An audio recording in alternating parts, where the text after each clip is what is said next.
The Pat McAfee Show. There'll be no rules for our guests, for us, for the things we can talk about. Yes, speaking his mind. I've never had a problem expressing my opinions or my thoughts or anything like that. While being relatable. I haven't had that manufactured fake-ass celebrity that a lot of people have whenever they go on those big networks. I've had a chance to really build my crew, build my following, build my audience. And ridiculous. What am I supposed to do? So I'm supposed to look at something that I can definitely afford and say, nah. Is that what I'm supposed to do? The Pat McAfee Show starts in 3, 2, 1. Good afternoon, beautiful people. It is Aaron Rodgers Tuesday, October 12th, 2021, years after zero, and there is a lot to talk about on this sports show. I can't thank you enough for listening on SiriusXM Channel 82, Mad Dog Sports Radio. We're watching along here at youtube.com/The Pat McAfee Show. Aaron Rodgers Tuesday has come, and although the air does smell a little bit fresher on this particular day because he'll be joining us in the third hour at about 2:05 Eastern Daylight Time still. Mm-hmm. It'll become Eastern Standard Time whenever we move the clocks back, I believe. That's right. Yeah. But it's not just Aaron joining us today. Per usual, Norm, AJ Hawk will be here because he does not have a black tie affair to go to in the middle of the week like he has had the first 5 weeks of the NFL season. Okay. Also, Matt Prater, the kicker for the Arizona Cardinals, formerly the record holder for longest kick in NFL history. He'll join us in the second hour. And in the first hour, in about 22 minutes, we'll have Tom Telesco joining us, GM for the Los Angeles Chargers. So today is jam-packed beginning to end, legitimately. And I think what we have to talk about before I address, maybe the kicking situation in the NFL. Sure. I am wearing a hoodie because even though the tide has turned against kickers yet again, it will come back in the kicker's favor. Hell yeah. I'll talk about that at some point. And although we do have to talk about the Indianapolis Colts being up 19, having a record of 120-0 and being up 16 going into a fourth quarter, and me possibly falling asleep trying to catch a little night time, missing the whole fourth quarter and overtime until I woke up this morning and realized that a lot of my bets, although they did cover, did not all hit because Lamar Jackson became an absolute super mega star in the fourth quarter and into overtime, and that's what Lamar Jackson is. Threw for over 350 some yards just in the second half alone, led that incredible comeback against Frank Reich and the Colts, who maybe made some decisions that were a little bit, what are we doing? What are we doing? And there was a couple kicks that were missed by a kicker that had a bad hip. How'd we get there? I have no idea. Let's take care of that damn hip. Rigoberto Sanchez was kicking the ball pretty clean there. I only saw one rep. That ball was nice. Naeem Hines was holding for him. Tell Naeem Hines to pull that ball back towards his knee a little bit. I think Rigoberto Sanchez potentially could have kicked those balls, but Hot Rod has not missed. He's come back in a different way. He agreed. He thought he could make the kick. He didn't. He misses. The Baltimore Ravens go on to win, and Mark Andrews has 7,000 yards receiving. Oh. Yeah. Still has me 20 public push-ups. Nobody wants to talk about that. No. And now I owe $5,000 in Jimmy's Famous Seafood, crab cakes, and food to listeners of this show. Oh, man. Not only that, because of the agreement behind the scenes between me and Jimmy's themselves, I will also be donating $5,000 worth of Jimmy's Famous to the first responders in Baltimore as well. Oh. Now, I'm happy I could do that, be a part of that. Guy, sure. But me having to buy the $5,000 worth of crabs and everything as opposed to them doing it for us is because the Ravens got the win. I went to sleep last night thinking, look at us, earning $5,000 worth of crab cakes for the first responders and $5,000 worth of crab cakes for our listeners because the Colts and Carson Wentz turned that whole thing around in Baltimore, and we got a team. Hey, the defense is flying around. Oh, yeah. Lamar Jackson's an absolute anomaly, an alien, an incredible freak athlete, quarterback that I think is due all the respect that he has earned and also cashola that he is going to get paid. He's unbelievable, but in the first half, first three quarters, I will say the Colts defense looked like they were back, they were rallying, they were everything. So I even tweeted the Colts defense is back. Obviously, once I fell asleep, everything changed. Sure. Yeah. So is this my fault? Maybe. I am now the one buying the crab cakes. We will announce a giveaway for the potential $50, $100 boxes that'll be given away. And they're going to be these are only going to be 50 made. They're going to be customized boxes from Jimmy's Famous. It's going to be crab cakes. It's going to be oysters. It's going to be scallops. It's going to be scrimp. There's probably going to be some other steak in there. I don't know. Actually, I have no idea because I don't think you can ship all that shit in the same box because it does ship nationwide. But if it's anything like the food they gave to Connor and I when we went to Baltimore or anything else, it is going to be unbelievable. And I'm thankful that I get to buy that and give that. But I wish the Colts would have got a win because now the Indianapolis Colts are 1-4, and everybody's talking about, hey, how do you go from being a playoff Super Bowl conversation team in the AFC, which is loaded at the top, even though the Chiefs aren't playing as great as they once were. They are still the Chiefs, and they need to be treated as such with the Chargers coming in. And at Denver, I mean, everybody, not the Denver Broncos, I guess. No. I mean, who knows what's going to happen with the Denver Broncos. True. But anyways, now they're 1-4, and I don't know what the odds say on a 16-game schedule, how often it is to make the playoffs when you're 1-4. Now it's a 17-game season. Maybe it's a little bit better. Whatever the case, not good. Who knows what the future looks like in Indianapolis? But the future in Baltimore is very bright. Oh, yeah. That is a fun team to watch. So good. Hey, like, fun to watch when they're going. That's why last night I think I fell asleep, by the way, because I was watching majority of the game where they couldn't really get going. I was happy because it was the Colts, and I had the Colts plus 7.5. Shout out to that hook. And at that point, I guess 7 was probably an accurate spread for that game. I don't know how they know. They do know somehow, even when shit doesn't happen, especially now that we're in week 5. Week 5, everybody has a little bit of a pace on who's what and how the teams are going. We'll only get more and more information as we go, so the spreads will probably get even tighter. But I did cover. But the Baltimore Ravens offense wasn't really going. You know, it was kind of a boring style. Yeah. And then in the second half and in the fourth quarter in an OT, it was an unstoppable force. Justin Tucker wins the coin toss in overtime, by the way. I mean, the team is going to go. And the way they've built it, they're going to have to pay Lamar, but it just seems like a sustainable run of success. It seems repeatable. The only question would be Lamar Jackson being able to continue to be Lamar Jackson. And after listening to him talk in the interview before the game with Steve Young, obviously all of his press conferences, him talking to Miss Lisa, everything he's done, there is zero that is indicated to me that he is going to fall off. There is zero that is indicated to me that makes me think that he isn't ready for this. There is zero that makes me think that he isn't going to be a guy. He's going to be the guy. They get their first playoff win, obviously last year under this thing in Tennessee. They dance on Tennessee's grave immediately upon getting the pick and winning that thing. The Baltimore Ravens, I think, are on a trajectory for superstardom and sustained success. And if you're the Chiefs, you got to think to yourself, first of all, we got to get this back in here. But Lamar Jackson and Patrick Mahomes for the next 10 years, and I know the Patriots fans are going to think to themselves, maybe Mac Jones will be able to get in there. Hopefully. But it is bright days ahead for the Baltimore Ravens, which means it looks like the AFC North is going to have to really turn some heads there. That wasn't the only news, obviously, out of last night. And I'd be remiss if I did not talk about this very early in the show because I think it is very important to the world that we cover. And we normally stay out of the real world stuff, mostly because there is no reason for anybody to think that their opinion should be swayed by us when it comes to real world stuff, okay? There is zero reason anybody in their lives should think, oh, who should I vote for? I'm going to go listen to Pat McAfee, the Toxic Table, the Hammer Down Boys, and we very much understand that. Like, it isn't like, I don't feel like any of us feel slighted from the fact that people probably don't want to listen to us give our opinions on real world shit. It is not why anybody would listen to this show. It's not what we're good at. I'm not comfortable enough speaking about a lot of the real world shit because I got my blinders on in the football world that I'm in. It's just the way it goes. But when it moves itself into our world,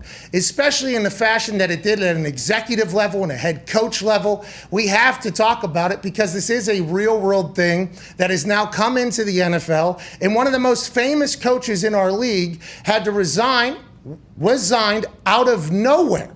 Out of nowhere. I mean, there was a conversation about the first batch of emails that got leaked, and I might have, and this all coming from the Bruce Allen and that whole thing, another 650,000 emails are going through in the Bruce Allen investigation from the Washington football team to see if there was any malpractice or what was going on. And we learned about John Gruden's emails. Now, this thing, I'm going to talk about John Gruden being an obviously very hateful man who probably doesn't have any friends in any of the communities that he, I guess, unknowingly offended completely, and when they're used in everyday conversation and casual throwing it around, we're at a point where I think enough of us know, enough of the people that are represented in all the communities, that we can evolve into people that don't have to use words that necessarily make somebody feel terrible about themselves. Okay, and this is not me grandstanding. This is me as a human who has also learned and evolved from meeting people and learning about people and wanting to be somebody that makes people feel good whenever they chat with me as opposed to bad, and asking questions to people like, hey, why is it? And then you hear a story like, well, I was actually called that before I came out, and people used to say it to me and torment me, and I would go home and think about killing myself and blah, blah, blah. And it's like, okay, all right. Even if one person, or in this case, millions of people feel that way, I think it's, in my life, I've always been like, I'm just not going to use words that potentially can make somebody feel that way, because I don't want to be associated with somebody feeling that way. So although John Gruden can say it was in a private conversation, and listen, there is an incredible blurred line now on what is allowed to be known about people, what isn't allowed to be known about people, what should come out, what shouldn't come out. This being leaked and nothing else from Bruce Allen's email thing, which I would assume if John Gruden was comfortable enough to send those emails to Bruce Allen, he's probably not the only one. I would assume he's not the only one that is that comfortable in those conversations. But with that being said, you can't just plead ignorance. You can't say I didn't mean to hurt anyone, because it's very evident that if you're willing to put it on record and type it down, you probably use it in every day, and you have no idea what family members that you haven't got to know well enough are potentially feeling as if they want to kill themselves at night because you're saying these words around somebody that you might not know well enough, or maybe haven't even tried to invest in their lives to learn. So I just think it's an evolution. We're always going to have hateful assholes. This is going to happen. I hate that it's going to happen, but the reality is this is always going to happen. There's going to be people that have never met somebody who's openly gay. They've never met a transsexual, never met. By the way, there might be some white people that have zero friends that are of color, have never hung out with them ever in their entire lives, never crossed paths, because they have kept themselves isolated in their own world. I'm not saying that's what John Gruden did, because I don't know how John Gruden could have felt this way after being in an NFL locker room, which has so many different backgrounds and diversity and so many people. I don't know how you could continue to do that unless you were just so self-immersed that you didn't know it. So I'm just saying, I think what he said was absolutely terrible. I think the backlash is deserved, and I don't think the NFL should be associated necessarily with just all the terrible things that steal all the headlines, because there's a lot of great motherfucking people in there as well. And I think as the years go on, and as hopefully we become and pioneer this road to a tolerant society of understanding, as we continue to do that, we're going to continue to learn about people that aren't necessarily on the same ideals of the future, and we can't let them bring out the worst in everybody. Because I think there was some political affiliation in some of these emails as well. So that means in the world that we live in, if they share the same political belief, no matter what they say, I have to be on their side because that's war or whatever. I think we can all agree that we're in this motherfucker together. Okay, you might not understand other people, you might not know why other things happen, but we should at least try to do shit that doesn't make other people's lives miserable. And I think that is kind of why and how we are where we are right now. Yep. With that being said, old football Richie over there, old Richie Bisaccia, is now the head coach for the Raiders. He's been around Gruden for a long time. I wonder how much he knew. The players obviously did not respond well to the first batch of emails coming out where he said something incredibly, racist about DeMaurice Smith, who's the NFLPA commissioner or executive.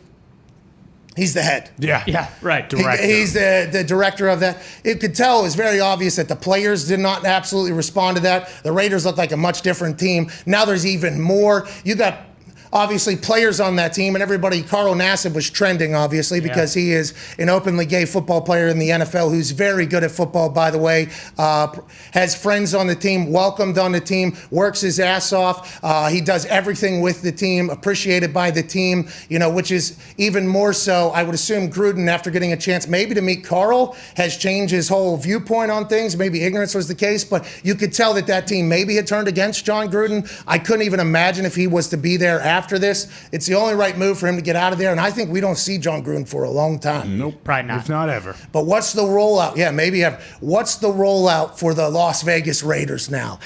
Mark Davis, the man whose business is currently held up with the IRS being investigated for some tax shit. While doing that, he's currently in the middle of a move to Sin City. He's building a house that looks amazing. Oh, yeah. He gave a head coach a 10-year, $100 million contract. That's over now. Derek Carr only has 1 year left of guaranteed money. You got football Richie Bisaccia, who's been in the NFL for 18 years as the head coach, same coaching staff. How the team's good? How will the team respond? How will the team go? What does the future look like? Nobody knows.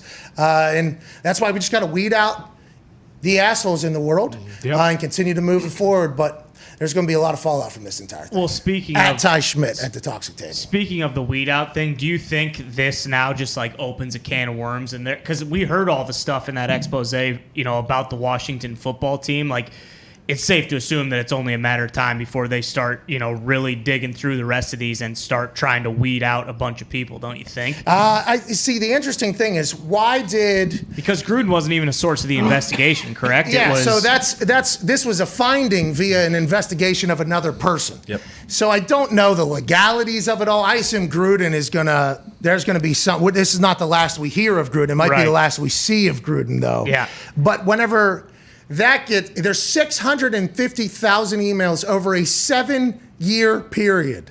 The amount of and listen, emails are always a topic of conversation whenever there's a scandal. So, do the olds treat emails as if it's text messaging? I think so, yes. Especially when you're sitting at a desk at a computer, yeah. So that's like when Twitter was introduced, there were some people that used it as like text messaging. That is almost what people were doing on Twitter because Twitter wasn't figured out yet. People were tweeting it.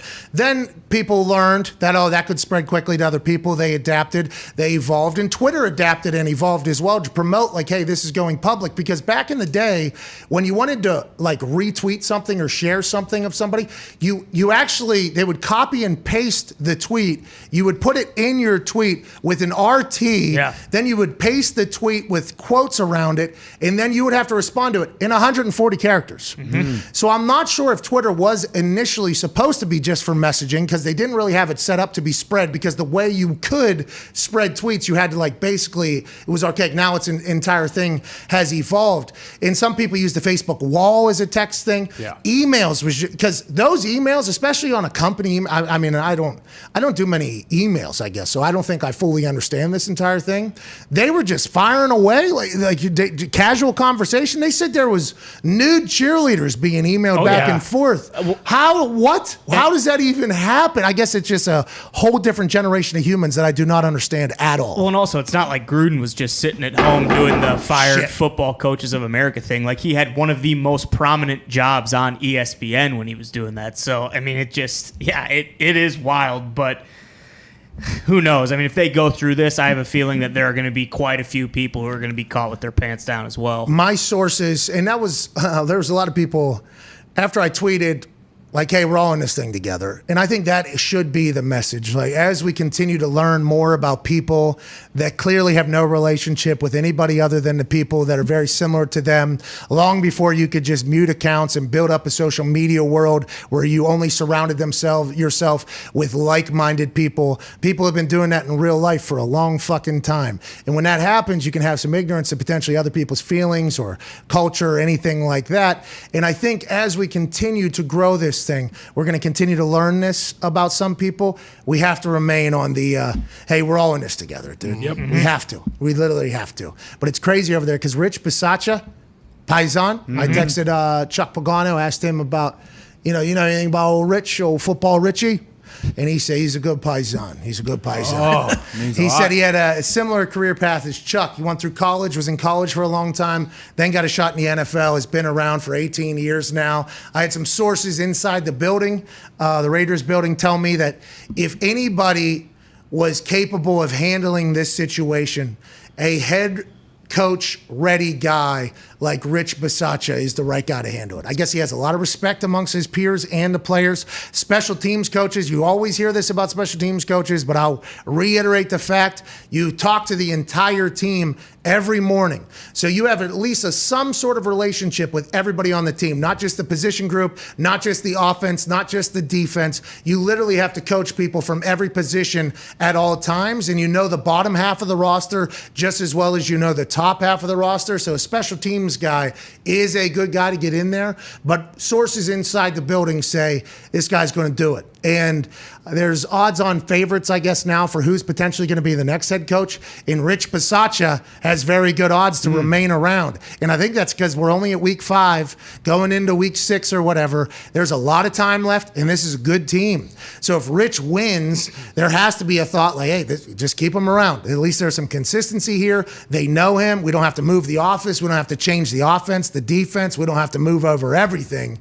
So maybe he's in there. Obviously, Eric Bieniemy, his name is up there high, which is great news. He's going to get a job before, probably after this year. He'll be able to pick where he wants to go. You would think. It's been a long time.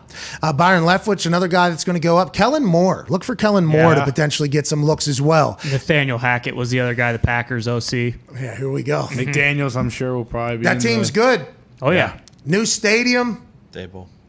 A lot of money. Yeah, Dable up there in Buffalo because of what's happened with Josh Allen. There's a lot of head coaching candidates. There's only 32 jobs. That's why whenever we see one of the 32 and something stupid happens, you have to remember how many people want one of those 32 jobs. How many people that would literally do anything to get one of those 32 jobs. That's the top of the top there. So whenever you see something happen in a chop house or in old emails, you got to remember that you're held to a higher standard when you're a head coach in the fucking NFL. That's just the way it goes. There's not a lot of jobs. You got to be a human out there. Well, and if you're a Raiders fan, you got to feel good about hearing that. And, I mean, I don't know who they play this week, but it's safe to assume after looking like shit last week, you cut off the head of the snake, like they're going to win this week no matter what, pretty much, right? Yes, I would assume. Yeah, it sounded like there was potentially a little bit of optimism coming out of the Raiders building about, hey, we'll be able to respond to this. We have Tone Diggs and Hammer Downs here. We got to get to a break. And on the other side, we have Tom Telesco, general manager of the Chargers. I will ask him about, like, communications that happen. Is that just normal? Bruce Allen was just using his Washington football team, at the time it was not the Washington football team, email just as a text message machine. Yeah. Is that normal? Is that how GMs interact with each other? And also, what are your thoughts on the team that you have right now? Seems like you got the right head coach. Seems like you got the right quarterback. Life must be good. Can't wait to chat with Tom Telesco on the other side. We're back in 4. This is Aaron Rodgers Tuesday, October 12th. Pat McAfee Show.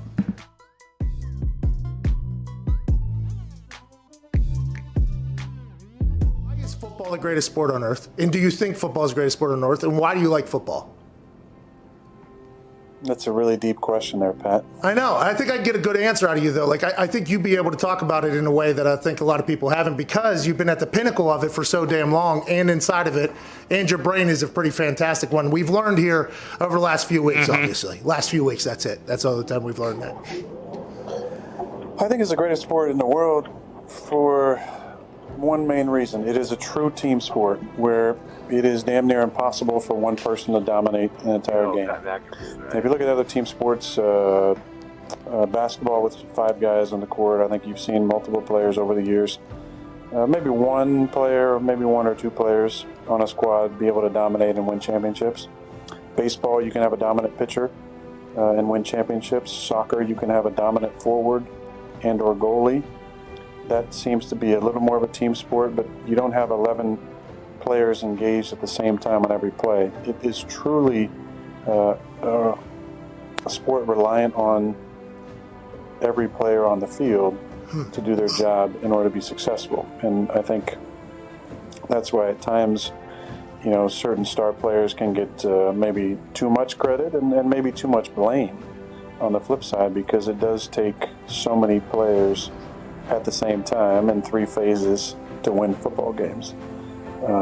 And I think that's the beauty and the draw of our sport, is that something new happens all the time, because you are literally dealing with 11 humans on the field at one time who all have lives outside of football, and there's distractions, there's a reliance on coaching, there's a reliance on preparation, there's a reliance on diet and performance. I just think there's so many facets to it that you see something new every single week, and I think that's the beauty in our game. When it comes to the love that I have for it, it's rooted, and I think like any player who's played for a long time, the love is not just about our sport, it's about competition. And I think there's nothing in the world for me that fills that need and that hole I have like competition. I think players who played for a long time at a high level, you have that need to be satiated competitively, and it's a love of going out there and going against guys and being in an environment where you know that nothing is guaranteed. And that's why at times I've taken umbrage to people saying that it's easy, because it's not easy. It's never easy. And I think that's the beauty in our game, is that you see things new every single week. It's never easy. And your only thing you're guaranteed is the ability to compete. I love that aspect of it. I love competing. I love going out there and harnessing the fear of failure, where I think so many people who maybe don't love football as much, the root of that is a deep fear of failure, that you might go out there and your best might not be good enough, and that's not okay with you. Thank you. I'll tell you what, it was pretty cool. Roger Goodell gave me a big hug beforehand too, so that's good, sir. Thank you so much. Shane, you drinking? Yeah. Cheers to you, man. That was a good one. That was good. That was good. Oh, that was. I feel like it went pretty good. Oh, look at the phone.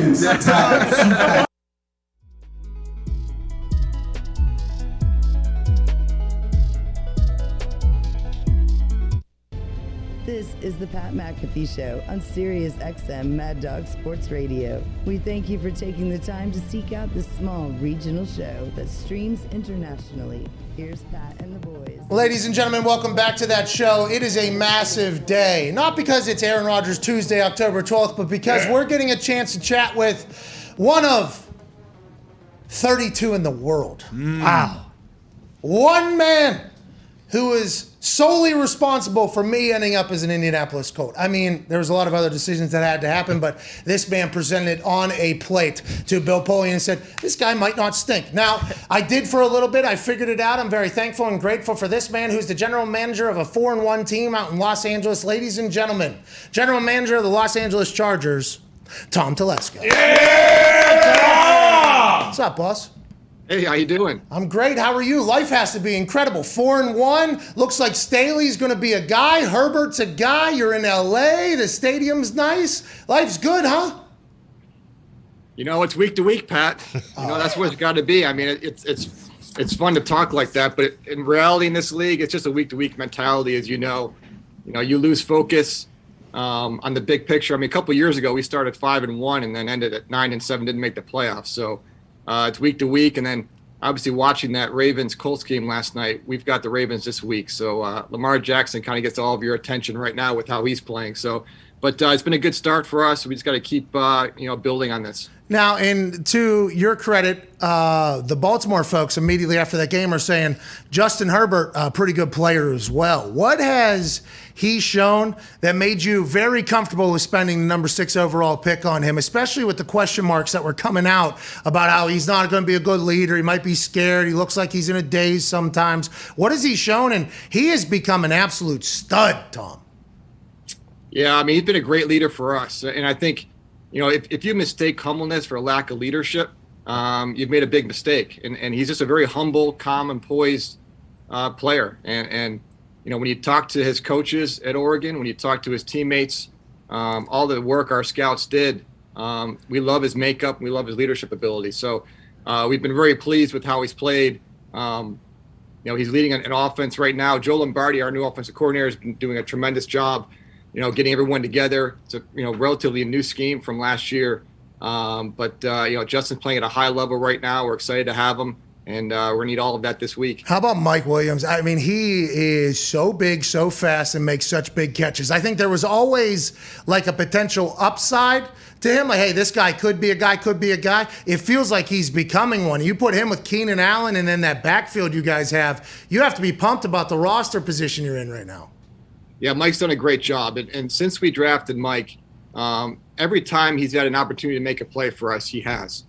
He's been a 1,000-yard receiver for us before. He led the league in yards per catch one year. So he's always made plays for us. The difference has been this year is some more targets.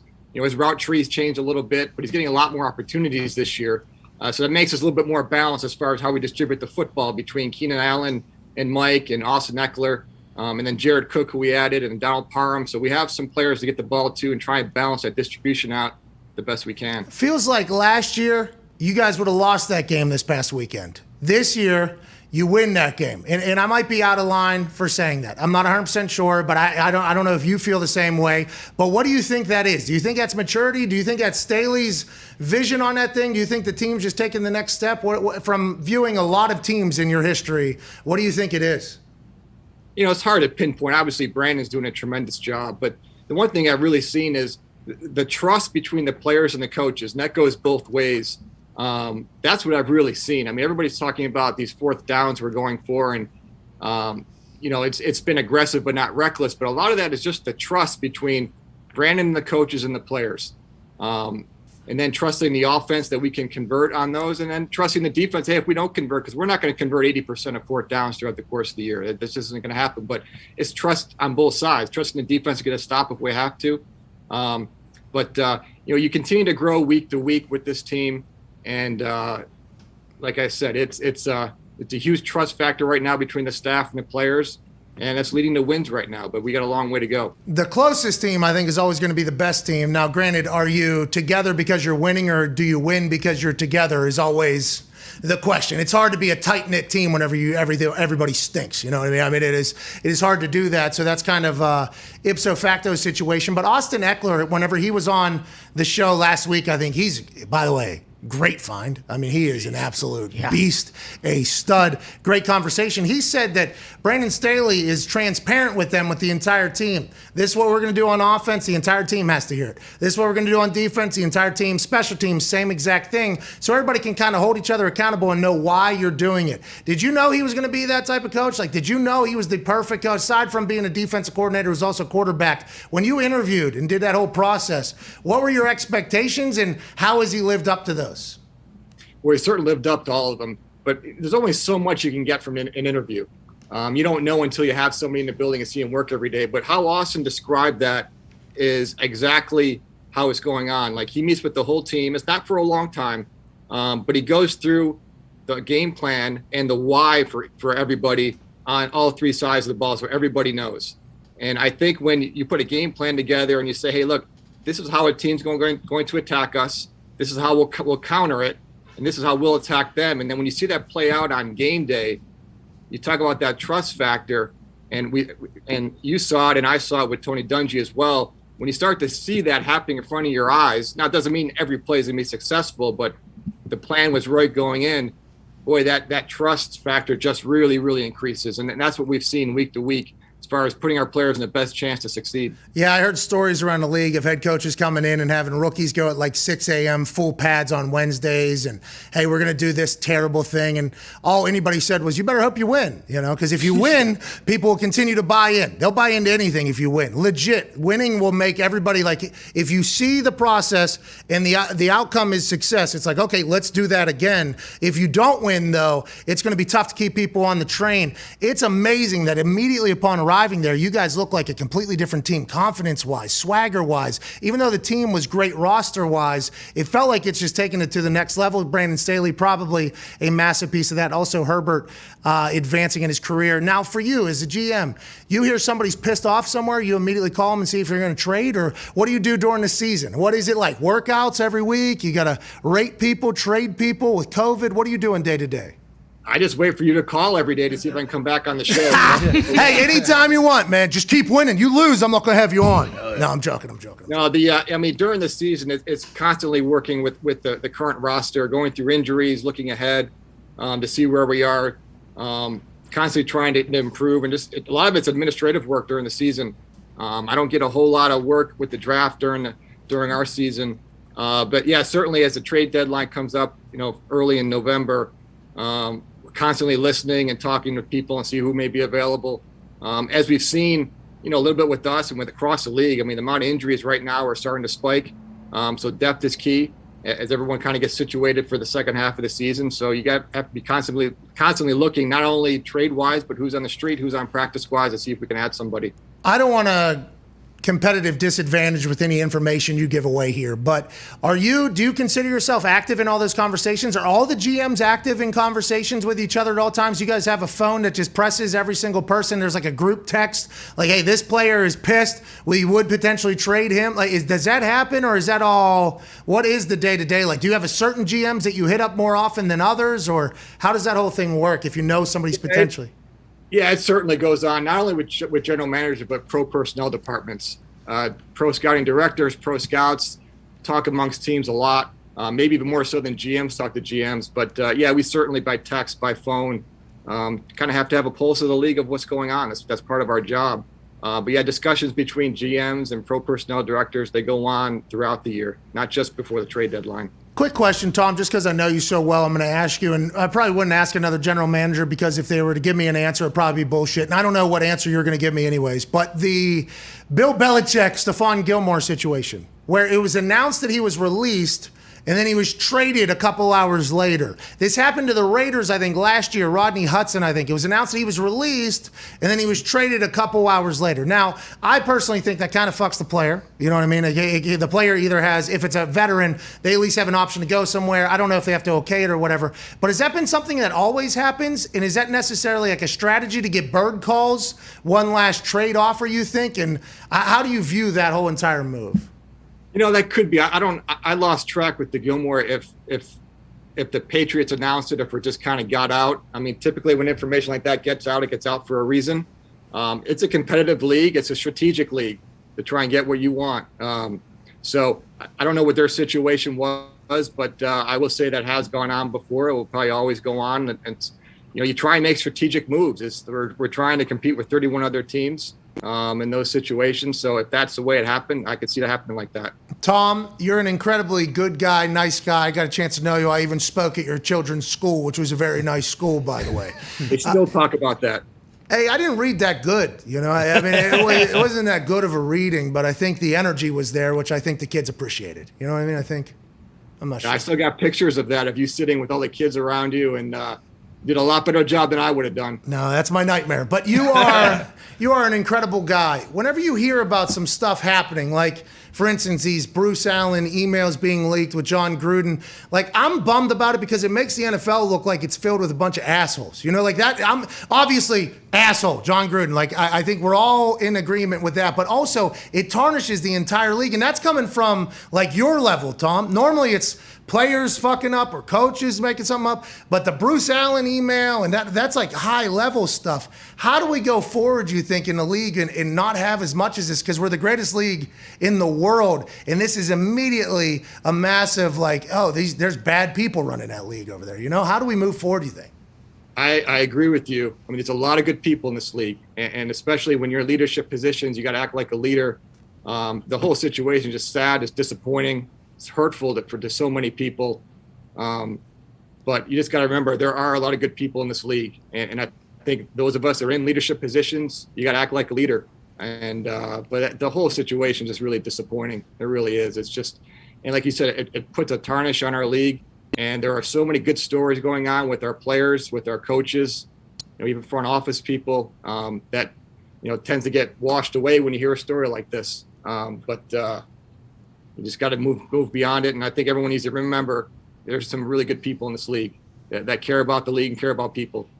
Well, Tom, I'll always care about you and appreciate the hell out of you for what you've done for me. Thank you so much for joining us today. He wore a For the Brand shirt on Hard Knocks. That's right. That's right. Yeah, people forget. People forget that. I appreciate the hell out of you, Tom. Good luck this season, boss. If they're right, send some gear. Let's go. All right. Yeah, hey, I got hoodie. That's right. Hey, it doesn't get cold. Why are you wearing a jacket? You're in L.A. Are you getting soft? Oh, no. It was like 62 degrees this morning, which feels like 32 when you're from Buffalo. So, yeah, I had to put a sweatshirt on. You're getting soft out there. Hey, it doesn't matter. As long as you win, that's all that matters. Ladies and gentlemen, General Manager of the Chargers, Tom Telesco. Yeah. He's the man. Good guy. It is real, though. Like, I feel I feel like some people who necessarily don't like the league for whatever reason or don't like football or football people, whenever they hear stuff like this, they're like, yep, that's exactly why. Or it's like, oh, man. I don't know that level of conversation, that generation of human. I hope that he is an anomaly as opposed to something that everybody, it fucking stinks. Well, Tom's the man. Yeah, and I feel like those people who don't like the league for those reasons are only looking at the negative things that are reported about But the they league. get loud. Yeah, exactly. Those things get real loud because they're real world stuff that are terrible, you know? Yeah. All right, we'll get to some phone calls here in a little bit. 1-833-4-McAfee on the 5-Hour Energy phone line. Can't thank you guys enough for calling in. Thank you to Tom Telesco. What an absolute stud. Matt Prater will be joining us in the second hour. And Aaron Rodgers on this beautiful Aaron Rodgers Tuesday in the third hour. We got to cover a couple things. Last night, Zimmer came out. Coach Zimmer for the Minnesota Vikings came out and spoke about the situation between he and Kirk Cousins after that 54-yard game-winning field goal for the Vikings to dance on the Lions' grave, pushing MC/DC to tears, heartbreaking loss, absolute jubilation on the other side of the field in Minnesota, where Kirk Cousins and Zimmer literally went to blows almost in excitement. And Coach Zimmer said, no, he came over and said, you like that? We've seen Kirk Cousins say this before. Every time Kirk Cousins asks somebody a question on whether or not they like something, it is said with incredible vigor and incredible excitement and incredible enthusiasm. He did that right to Zimmer's face. You like that? and Zimmer said, I shoved him back. It's all good. I was excited. The moment, though, when Zimmer didn't expect the amount of push that came, the amount of excitement, there was a moment where Zimmer said, do I have to fight this fucking guy? This non-vaccinated motherfucker? That's what everybody thought, but instead it was actually Zimmer getting into his you like that mode. He was getting into that, yeah, I do like that. You know, they were having a moment. Maybe this is the moment, by the way, that takes the top off the basket for these two to become friends again. I still think Zimmer hates his fucking guts. You just said, oh, good. You like that, I like that, we like that, let's punch each other. Well, and if that's the case, then it's not his fault. There's a coach behind him who holds Zimmer back after he gave the shove. Like, the coach thought he was going to fucking swing on Cousins. So, I mean, bad optics on that point, but that's why guys like me are going to say, oh, yeah, these guys still hate each other's fucking guts. Well, and then there's also the guy in the background that was like, yeah. Are those guys okay? What did that guy hear that we didn't hear is immediately what you're thinking whenever you're watching it. I just think it's all good, you know? It's all good. Well, AJ's asked Aaron like 10 times, why do you keep punching and pushing LaFleur in the chest? Same situation. Yeah, there's some meatheads out there that do enjoy just like battering people whenever they're excited. You know what I mean? Fire me up. Aaron does punch LaFleur right in the chest. Sure. Hard. And AJ, I would assume, does the same thing, by the way, because AJ notices it and says numerous times on this show, he is asked, hey, is LaFleur ever going to punch you back in the face for what you do? I guess that's just how some people get excited. You like that? We've seen Kirk Cousins get all pumped up before. It is pretty violent. Hell yeah. Oh, well. What a guy. What a moment. Happy the Vikings are all back on the same page. They beat the shit out of the Lions. They really did. They just beat the hell out of them. They're getting hot. They did. I'd be nervous if I was a Packers fan because you don't want to see Kirk and the boys. Let's look ahead to this weekend, actually, some of the matchups here that we have going on this weekend because I don't think the Vikings are playing the Packers, but there is a big NFC North division matchup with the Packers and the Bears. So with the Bears getting hot, in Justin Fields having field days on the offensive side of the ball with Bill Lazor calling the plays as opposed to Nagy, and all the players that are making plays on the offensive side of the ball for the Bears, are you a little bit worried that the defense is always there in the Chicago Bears off? And then if you get past the Bears, guess what? Kirk and Zimmer fighting each other there. The NFC North might become a new heavyweight division. Might come a hard swing, especially with the Lions. You think the Lions are going to lose another one? Oh, hell no. No way. No way. After the tears? That's NFC North football, baby. Well, I mean, we'll see.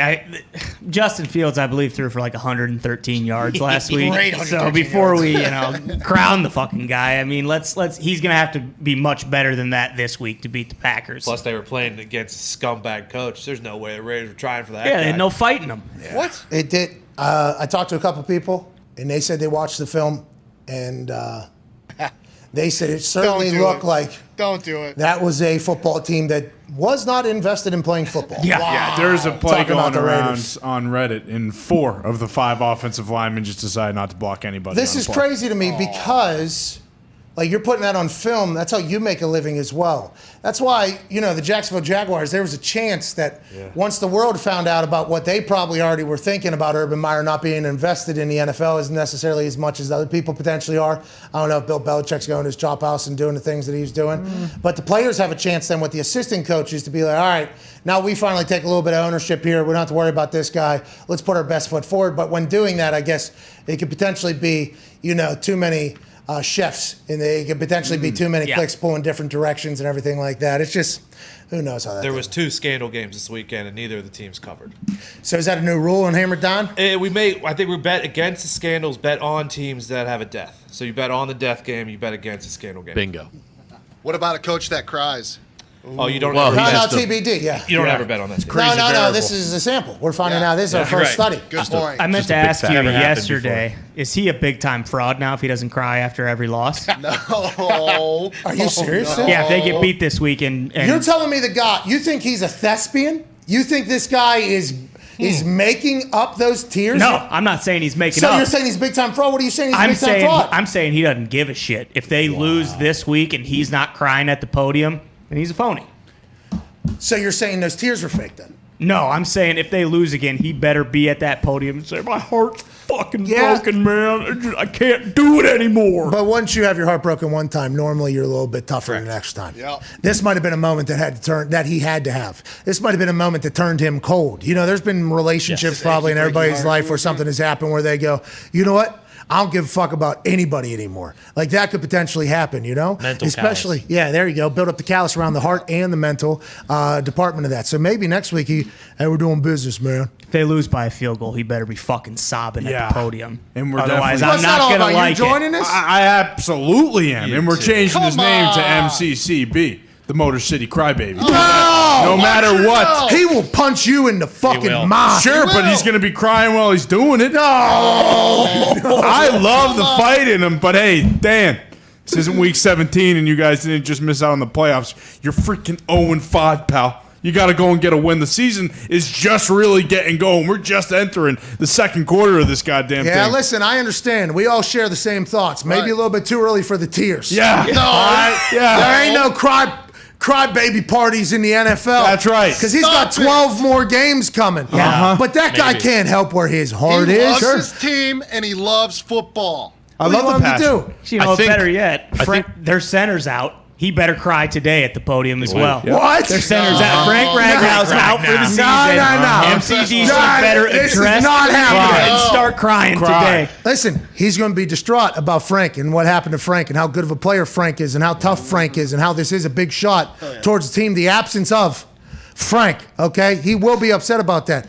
Those tears came after back-to-back heart-breaking, cardiac-like losses. Thank you. 66-yard kickoff field goal by Justin Tucker to break the record, and then followed up with a 54-yarder from a guy that nobody even knew was in the league until 3 weeks ago. First time in NFL history that's ever happened, by the way. 2 game winners over 50 yards. So, by the way, if somebody hits another 50-plus yarder to beat the Lions this upcoming week, and Dan Campbell isn't crying, Yeah, then he's full of shit. Exactly. I agree.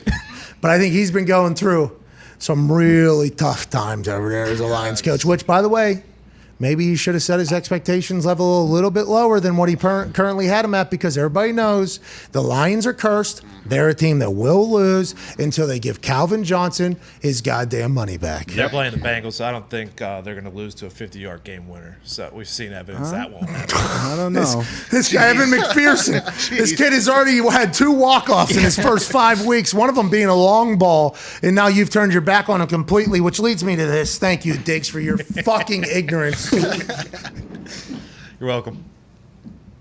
This ball is a fickle thing, That's right. okay? You see this thing? It's oblong. It's awkward. It's much different than any other ball, except for maybe the Aussie rules football, which is a little fatter, a little bit longer. But what I'm saying is this ball has a mind of its own. And if you miss a sweet spot, which is about that big, okay, with your foot, You hit it too low, that thing's going to chop, probably end up short, will be too weak, and probably will blow a little bit. You hit it too high, okay, you're going to hit it fat, it's going to be an X ball, and it's going to go to the left. If you hit it just right, you have a chance that the bladder inside of this ball will behave properly in the oblong-sized ball and send it in the proper trajectory.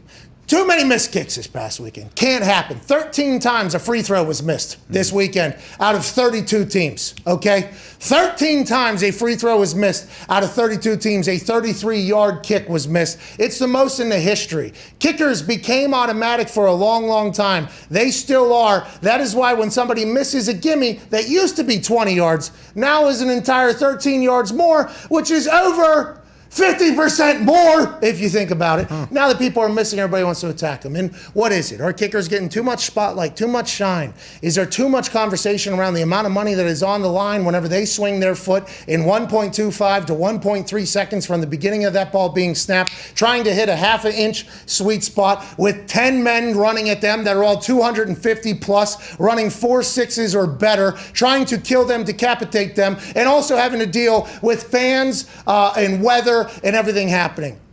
I think they should be better at it. I think they should make more kicks. You can't be missing that many kicks. But also let's understand that this isn't a fucking layup every single time somebody kicks a ball. You've had doofuses in the commentator's booth who have no idea what kicking is, that have always made it seem as if it's incredibly easy. And the reason why it is perceived as incredibly easy because the great guys make it look very, very easy. Go kick outside of football, you'll fucking stink. You played soccer as a kid? Awesome. That ball's round, the sweet spot is huge. I can kick that thing 90 yards if I want to. Go try to kick a football. Go try to punt a football. You will stink at it. You'll be much better at throwing it. You'll be much better at catching it. Yet the expectations on the kick and the punt is so much higher than on the throw and the catch. It's absurd. How many balls are dropped? How many throws are missed? These are professionals getting paid much more than the kickers and the punters, but they also make mistakes. When a kicker does it, it gets spotlighted, especially by the people who fail to realize or recognize it's a difficult thing to fucking do, especially when there's billions and billions of dollars on the line, because it is mostly in between the ears. It is not easy. It is very difficult. I never found my greatness at kicking field goals, to be honest with you, because I could kick the ball a long way. A lot of the time I had no idea where the fuck it was going. And that was something I tried to work on. I think towards the end of my career, I probably could have been an NFL kicker if I really wanted to after learning from Adam Vinatieri. Don't think the leg could have handled punting and kicking. That's why I almost went back to kick for the Bears a few years ago. Knee said, nah, we ain't doing that. Hindsight, 2020, probably should have never thought about leaving this business, especially in the conversations that I'm in now. Happy my knee told me we ain't kicking anymore.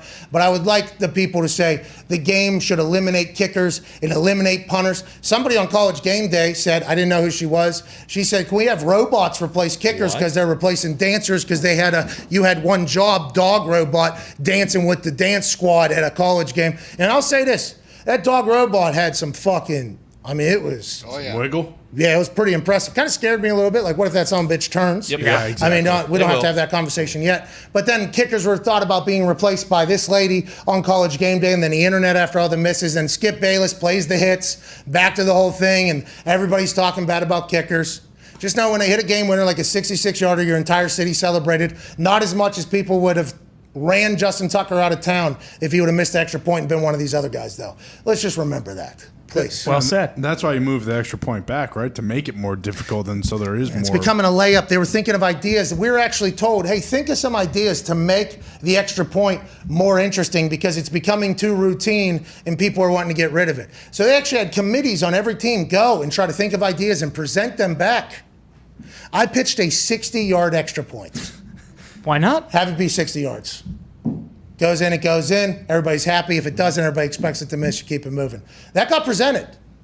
Somebody presented that as an idea. There was another idea that somebody presented that didn't get brought up to the team or to the league or whatever, a stage on the side of the field that after a touchdown is scored, if it's on the left side, like in rugby, you have to kick from the left stage. The stage will raise up. There'll be smoke. There'll be music. Got to kick from the stage with the crowd around you. That'll liven it up a little bit. Oh, yeah. There'll be some missed kicks over there. We pitched those ideas as well. They were not listening. Instead, it moved back to a 33-yard extra point, which has become a little problematic for some kickers and very routine for other kickers, but that never gets talked about. Only the misses get What talked happened about. this weekend was, if you do have a good kicker, the appreciation for him just went up.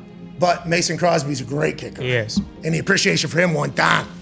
But he'll be back up after that game winner, as will Evan McPherson, and the same with Hot Rod. We'll see you in hour 2. Talking about the Bruins winning the Cup finally this year. They're not. That's not Yeah, they are. No, the Pittsburgh Penguins are bringing it home. It's coming home. Penguins lost to Hockey Nets. Town is back. Red You Wings guys stink. fucking Yeah, fuck. stink. Red Wings Yeah. fucking stink. Players can't even play. They're not allowed to. Yeah, you guys aren't even allowed to play hockey. And you weren't even invited to the hockey tournament a couple years ago when it was in a bubble in the middle of a world stoppage. Your team wasn't even invited. You're not a team.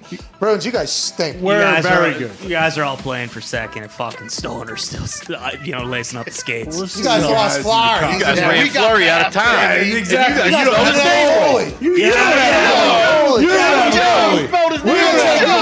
have a goalie. You don't have a goal. Take your goal. 2 games.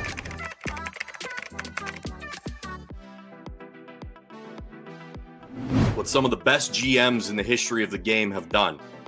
They've gone out and they've given their guys a chance to win. When there's a void in the lineup, when there's a scratch, when there's a guy banged up, they go out and they pick someone up. So we went out and we found a guy. He's a guy. He's got jam. He's got grit. He's got sandpaper. And this fucking guy can score. He ain't no bummer. This guy scored. Who is it? Who is A it? Game 7 Stanley Cup winning goal. What, Okay? Ladies and gentlemen, it's Rupper. We got Rupper. Right off the waiver wire. Thanks for claiming me, boys. I appreciate it. Hey, thanks for showing up on time, Rupper. Great to have you. You know what, man? First shift, and I'm already -1. First shift, and -1 in the new season. You threw some hands every once in a while. Who's the toughest guy you fought? Toughest guy I fought was probably Jody Shelley. He was tough. He beat me all the time. Yeah, but you had that classic line where you told him he was fucking irrelevant. Nothing he does out here matters. That was awesome. And then I knew I had to answer to saying that a couple weeks later. And I got shelled. I played him the next game. I'm getting ready. I'm like, oh, here we go. Get my ass kicked. And I go out there, and sure enough, we fight. He beats me up. And I'm like, good, dude. We're even now. You beat me up. Cool. Probably Colt Noor. Colt Noor was tough. Oh, big boy. And then outside of that, we'll save it for another show here. I got a great fight story when I was in Pittsburgh against Dahn, man. It's a classic. But he was Hey, good tease. He was the rule. I think maybe he was on the Flyers. Yeah. That was it. He couldn't do it anymore. You know what, Gumps? It was funny because that was the same time. So that was the. We're not going with Gumps. Is that not? No, I love it. Good. It's like, That's hey, good. look, Hey, this is how I that's know good you're the hockey ultimate talk. hockey guy. That's good. The guy's hockey already talk, got a bro. nickname. That's good. Yeah, man. And I you mean, I just don't know. drop it and change it. It's always that in ER, and I thought Gumper sounded pretty lame, so I went with Gumps. Like, all right, we can go with whatever. All right, 0-0. Make it 2-0. Make it. Nice. 1-0. Oh, 2-1. Oh, here we go. This. 4. Oh! Wow! That's good ball. That's good you ball, bud. Alright, 11 top 10. That's actually good. Top 10. Top 4-2. Woo!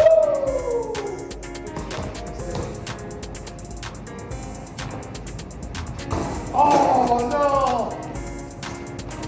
6-3 ball. Diggs, let's go! Let's go, dude! 8-3. Whoa! That's 10-3.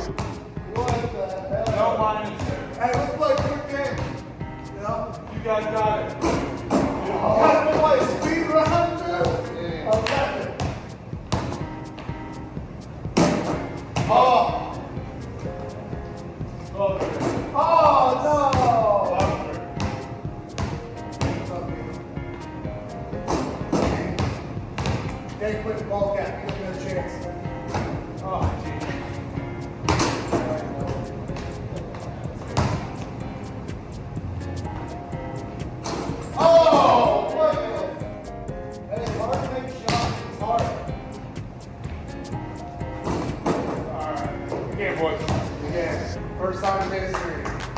That's the first time. We still tired. Oh!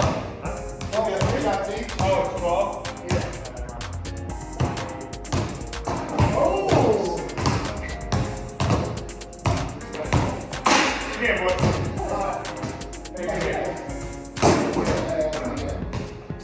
So the Young Bucks said, hey, can we speed the game up a little bit? We yell out the score. I mean, that thing ended before it even started. We didn't even get through a full inning. No.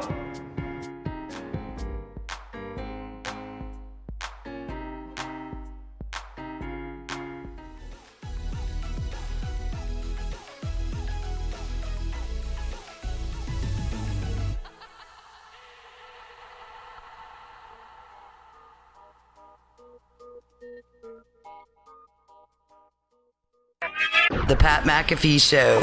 There will be no rules for our guests, for us, for the things we can talk about.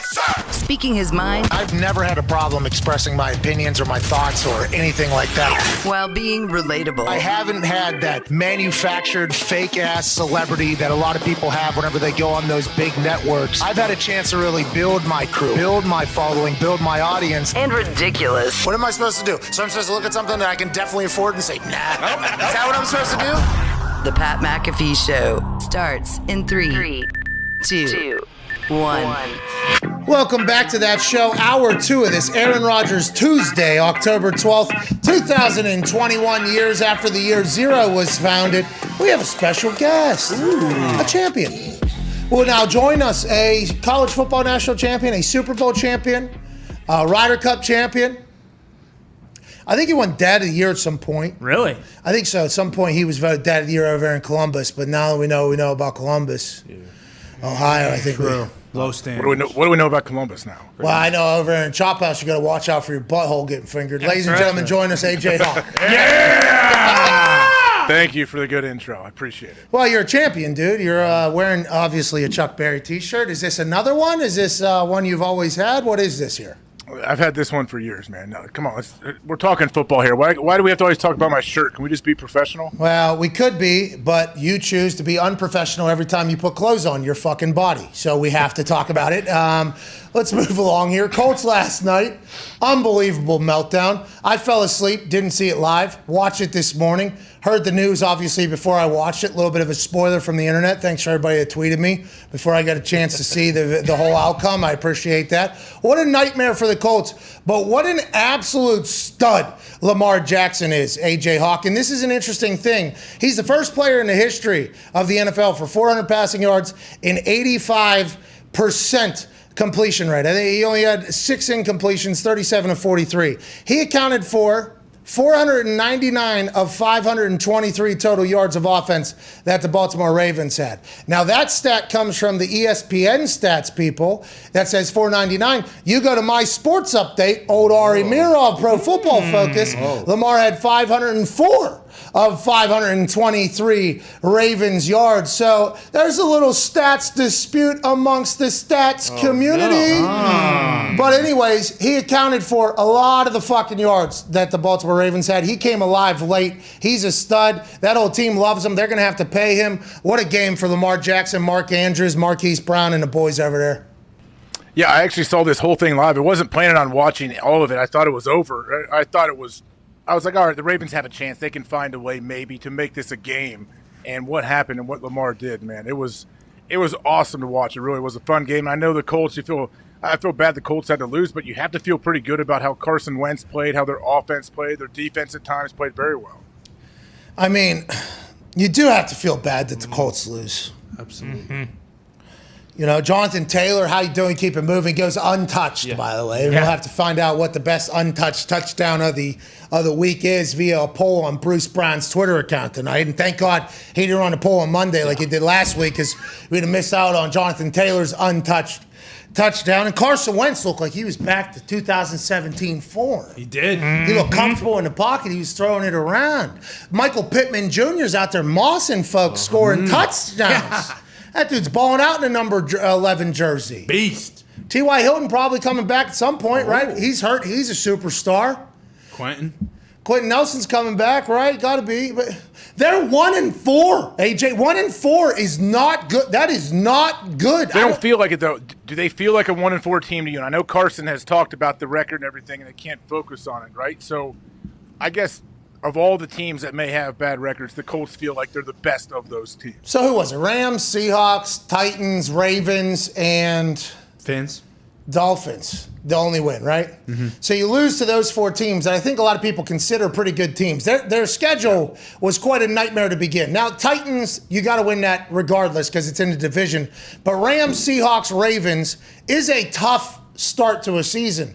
But sometimes a tough start to a season, it can almost kick your ass late. I mean, having 4 losses already going in, I mean, it's going to be tough to stack them, especially with some of the way some of these divisions are. You know what I mean? Some of these divisions have a lot of wins. Think about it. When you start out 1-4, you know, like, all right, our margin for error is getting smaller and smaller as the season goes. Now, good for them that they have 17 regular season games, so they have time to make it up, but they're going to have to go on a run here and really get some positive momentum, I feel like. Some confidence, at least, that they can prove that they know how to win. If you don't win last night's game, though, I don't know how you lean on. What's up, dude? This is fun, just watching you try to get a sweatshirt on. Bro, it was hot. I mean, it was cold. I'm sorry. It was cold a little bit. Mm-hmm. And by cold, I mean chilly. It's starting to become fall out here in Indianapolis. So I CFO Phil does such a good job with that store alongside Bruce Brown. So I was like, all right, it's a little chilly. I'll put on a hoodie. Maybe we can move some hoodie for the brand. You know, it's our darkest time. I like the hoodie. It's comfortable. I work out in it normally. Don't normally wear it on the show because I have a costume. And then I just got I'm an hour and 4 minutes into this thing. My insides feel like they're going through COVID again. Oh, jeez. It is so hot in here, dude. Well, it was fun just to watch you try to get it over that nice expensive watch. You couldn't get the wrist part off. Hey, don't worry about it. I got a bigger one coming in the mail. Ooh. Allegedly. I only have one watch, and this is an $80 watch. But everybody thinks everything I wear is expensive because I'm perceived as wealthy because of the shit that you say every single day. But everything's still the same shit I would have wore when I had $0, just the way it goes. Anyways, let's move along. The Colts have to win that game, though. That's like one of those games that if you want to make it, you have to win. You're going to look back on it week 15, week 16, when they're relying on like 6 other things to happen to get in there. And be like, man, we had that. We were up 16 going in the fourth quarter, 120-0, whenever that was happening. Now, that's long before Chris Ballard and Frank Reich and Carson Wentz got there, obviously. That record has a lot of Peyton Manning in it. Yeah. You know, that's a lot of Peyton Manning in that particular record, and I assume luck might be a part of that as well, even though it felt like every game was a fucking heart attack waiting to happen. But Colts, I think they showed a lot last night, but the Ravens, I'm a big fan of that Ravens team. And Chargers got them next. Did you hear us talk to Tom Telesco? He took every question right on the chin, answered that thing right back. What were you asking him? Like some hard-hitting stuff? Kinda, yeah. I mean, the email leak of Bruce Allen and John Gruden just acting as if their email was some personal text message of absolute stupidity and, you know, just a lot of hate in there. A lot of hate to everybody. The way Adam Schefter reported it last night, he said, a clean sweep of feminist, and anti-sexist, misogynistic, that's the same thing, right? Is misogynistic? Yeah, pretty much. Misogynistic, racist, and something. A clean sweep is how it was referred to as. And I don't think we've seen all of the emails yet. Like, is this the beginning rollout of these emails? 650,000 emails were scanned through. This was released. And if John Gruden was this comfortable emailing Bruce Allen this shit, you know, what are the other emails look like? And how's it going to go? And I said this in the first hour. You haven't had a chance to chat about it yet. You just joined us. I think we just have to realize that there are some absolute assholes in the world. There'll be people that will never understand, never meet people that are maybe the opposite sexuality of them. They will never get a chance to experience anybody else's culture and understand why some things are maybe asked not to be talked about or said. And I'm not saying that. There was some terrible shit said in there that whenever it was put on the internet, there was a lot of people that saw a lot of nightmares happening in front of them. And it was happening at the highest level of the biggest league in the NFL. Like, how many more emails are we to see? The whole situation, AJ, it's a fucking sad one for the NFL for sure. Oh, it's brutal. Yeah, when you think about it, and I think if you go back and you look at some of the players after the last game before Gruden resigned, like, you could kind of get a sense or a feeling like, all right, maybe they know more than we do, or they know more is coming. But weren't they saying that the league was going to continue to leak emails until Gruden did resign. Like they needed him to resign. They didn't want to have to suspend him or something. I mean, that was a theory. I'm not 100% sure. The NFL has come out and said that. Pro Football Talk was saying that last night. Mike Florio put out a tweet that the NFL is just going to continue to leak emails until the Raiders do something. And the resign came out of this thing. I love the Raiders. I don't want to be a distraction. I never meant to hurt anyone. It's like you didn't even know you were hurting anyone potentially, because I assume if you were willing to write these out on the record in an email to a president of an organization on their email at the NFL.com, by the way, I would assume you also potentially use this in regular life. It has happened over 7 years, I guess. So it wasn't like this was a one-time thing. It's fucking, you just hope that the NFL wouldn't have to have this type of shit associated with it. But obviously one of the most popular coaches on earth was saying some terrible things about a lot of people that he had to have met. The NFL locker room is such a collection of people with different backgrounds and communities and people and families. I don't understand how it happens unless you're just so self-indulged you don't give a fuck about anybody, you know? I guess if you just don't, you don't really think about how it's going to make anyone else feel, or you're not going to, also, like, you don't know when you put something down, when you type it out and you put it out there, it's there forever too. Like that at the same time, like it's pretty reckless. Reckless for sure. Yeah. And we talked about this in the first hour. We don't know if like that generation of people used email as like text message.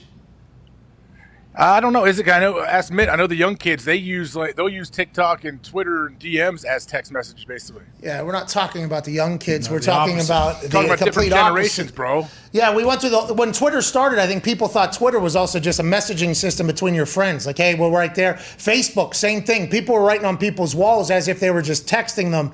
But now, 7 years, all the way up until what, like 2017? 18 or something, this shit was still happening. It's like, I don't know how. You just must give no fucks if anybody knows, you know, just saying, I don't care. I'm gonna, you know, and in that case, you got to be so arrogant, I would assume. But I mean, he's been celebrated for that for so long. It's just, what a situation. It's terrible for all. Well, and I wonder if part of it was like, hey, I have a 10-year, $100 million contract. You know, like, what are they going to do? Fire me? Mark Davis, by the way. Mark Davis, what a situation there. 10-year, $100-some million. He was like his hero growing up, right? Yeah. Gruden was like Mark Davis's hero growing up. And then sources told me in the building, this all happened very fast. They knew there was potentially more emails coming, did not know the contents of it, and did not know if they were going to be leaked publicly, allegedly, from what I've been told. Then as soon as those get leaked, everything happened. Boom, boom, boom, boom, boom. He's out of here. He's gone. It's like that, I think, probably could have happened a week ago whenever the first racist email came out about DeMaurice Smith, and if you also knew there was potentially more who knows how it all gets handled. There's no way Mark Davis learned about this in business school and what you're supposed to do if you find out that your head coach is sending emails with terrible things in them for 7 years over a span of 650,000 emails that are going to be in there. I mean, it's a wild time. It's a wild time. What if Mark Davis says, I do not accept John Gruden's resignation? Then what happens? Got to show up to work. Then they keep releasing emails. Yeah, I don't know. Well, that's what the theory that you mentioned would be, that the NFL would just continue to release. And who else, you know, if that's the theory, who else is in there? You know, like, who else is potentially in Bruce Allen's emails? If there's 650,000, he's the president of the Washington football team? He was the GM and president. Okay, so he's GM and president. In the nation's capital, 650,000 emails. And if he was using his email, how John Gruden and he were using his email, I mean, who the fuck else? Hey, were any of Bruce's emails that he was like sending back to John Gruden, are those public? Have we seen any of that? I don't think we've seen any of the full emails, right? We've just seen excerpts. I think the one excerpt from Bruce to Gruden was the topless photo shoot that they held that was already well documented within. So, I mean, the amount of humans that are probably in this email chain, right? Oh yeah, countless. So this is, and it's very vastly different or whatever. But what was it, Balco? Mm-hmm. Yeah. Balco was like one or two people at the beginning. This is the baseball thing. They were creating all the steroids for everybody. And it was one or two people at the beginning. And then almost everybody was like, oh, there's going to be more. And then it was like 300 people or something. Yeah. Like in this particular one, I wonder, you know, if it's like John Gruden's going to be a big one, just like A-Rod was, I think, and some other people were with that. And then is there going to be more? I would wonder if Roger Goodell knows that answer. How does it get out, though? Is this stuff public to where the media can go search through and see who else is on there? No, because it's an NFL investigation, not a federal investigation, right? Roger Goodell appointed these people, so it would all be under the house of the NFL. Yeah, per the New York Times, this is via Ari, who had differing stats than ESPN did on the amount of yards that Lamar Jackson accounted for last night. He had him at 504. ESPN had him at 499. Interesting. Wow. So take everything Ari says with a grain of salt, because he might be 5 yards off or 5 yards better than ESPN in the stats department. Per the New York Times, Commissioner Roger Goodell instructed league executives to look at more than 650,000 emails. Yeah, fucking look at the emails, dude. During the past few months, during its investigation into the workspace culture of the Washington football team, the only emails we've gotten so far are about John Gruden. So he's on the internet. He's living just like us. I'm not sure how many connects Ari has. I know Ari has an incredible work ethic and finds everything. We appreciate that. I don't know how many connects he has. But now I think about the investigators presenting the case to Roger Goodell. You know, Roger Goodell in the middle of his day just got done running his 40 in his suit at his office or whatever for the Rich Eisen Run Rich Run campaign. He just got out of his leather seat, eating some M&Ms, and he's like, all right, what do you guys got out of 650,000? They're like, well, turns out Bruce, definitely a scumbag, but you're going to want to read this one. Yeah. And Roger Goodell's like, what do you mean? He's like, oh, he calls you a pussy. Who, Bruce? No, Gruden. Get him Fucking out. run it. Yeah. Get him out. Now they start running the entire thing. So he's racist, misogynistic, he's an asshole, and he went after me on an email that I'm the boss of. He at NFL.com, I'm the boss of it. It became this big deal, which is leading to another conversation. It's like if that didn't happen, would all of this other stuff be coming out? This is just a story that's only going to compound on top of itself as the day goes on, AJ. Well, and it's different from other ones to where this wasn't like someone's phone got hacked or they lost something and someone searched through and leaked it. This is because of an investigation that they had to search through 650,000. I mean, how long does that take to go through that many emails? That's a lot. That is a lot. How many people do you have doing it too? Yeah, and I don't know. And those people all think that they're going to get moved up to a job, and they're not, by the way. You only do that because you think you're going to move up. But that is an insane thing. We will obviously keep our ear to the ground because this is an NFL topic, although it involves the real world. It also involves the NFL, so we have to chat about that. Speaking about the NFL, there is a team that is fucking believable. Oh, yeah. On the offensive side, they got a guy who's playing a video game, it feels like. There's actually clips of him playing football in the NFL that look exactly like a Madden highlight reel, throwing the ball to a guy that is an absolute freak of nature and nuke. On the offense, they got Kyler. On the defensive side of the ball, they got a guy who had 5 sacks in the opener, Chandler Jones, Budda Baker, J.J. Watt, in a squad that is loaded from top to bottom. But in the special teams, they got 2 OGs. Andy Lee, who was once the punter for the Niners, whenever Leckler, Lee, and Mike Cyphers were all punting in California at the same time. They were the 3 greatest punters of all time, all punting in the same state. Andy Lee is still punting, and he's with the Arizona Cardinals. He's out of Pitt. He might be 95 years old, still bombing balls. And the kicker for the Arizona Cardinals, also a 75-year-old man who has an absolute cannon. Former record holder for longest field goal in NFL history, has a touchdown pass in Lambeau. Legend, Matt Prater. Yeah! What's up, dude? What's up? How you guys doing? Hey, we're great. You and Andy Lee just sit in the cold tub all day, every day, figuring out what avocado ice cream you got to eat to be explosive as you guys are? Yeah, pretty much just a hot tub more so. Cold tub's overrated. You guys are an old crew, obviously, experienced crew, very good. And I like the fact that Cliff Kingsbury and Steve Keim and the Cardinals said, we have a great offense, we're building a great defense. Let's not let special teams be an issue or a worry. They have Andy Lee there. They bring you in there. What has it been like joining the Cardinals? And you guys are on an incredible run right now. It seems like that team is alive over there in Phoenix. Yeah, no, it's been awesome. Big change of what I've been used to the last few years. But, yeah, the offense is moving. He's talking about in Detroit. Oh, yeah. Yeah, he's talking about in Detroit, Foxy. Sorry about that. But, no, it's been great. Yeah, the offense is moving it. Murray's incredible to watch. And then anytime you need a big play, just throw it to 10. So, yeah, it's been a fun season so far. We're just getting started. But, yeah, I'm just trying not to screw it up on my end. What's the culture like? It seems to be like an energetic place. I know Kyler is very fun to watch, but with Cliff Kingsbury and what he has brought, what is it like day to day inside the facility? Day to day, it's super chill. He's pro style coach. Kind of leaves it to you to get what you need done. Treats everybody the same. Just a breath of fresh air. Every top to bottom, everybody in the building is super excited.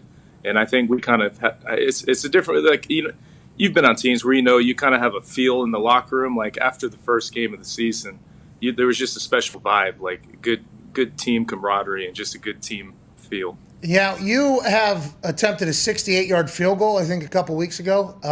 When you were jogging on the field, that was going in? Yeah, in your head? You thought? Yeah? Shit, honestly? Yeah.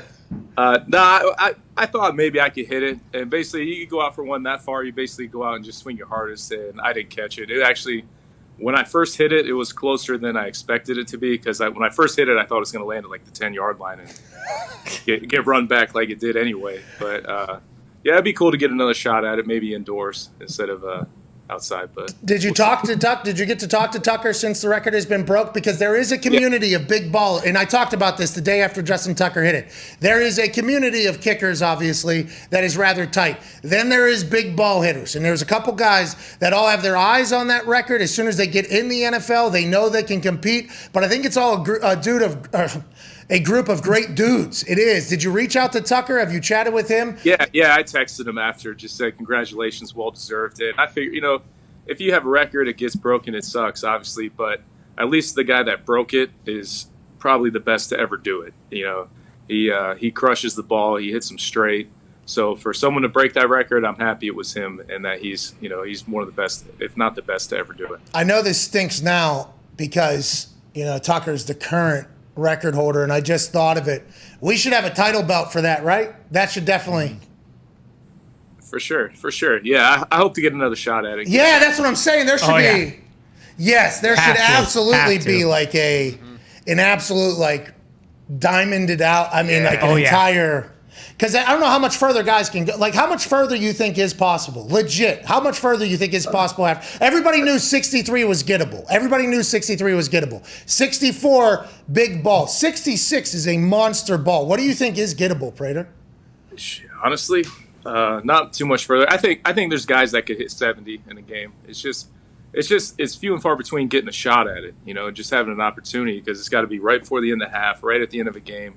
And everything has to basically line up perfectly just to get the shot at even attempting a kick that far.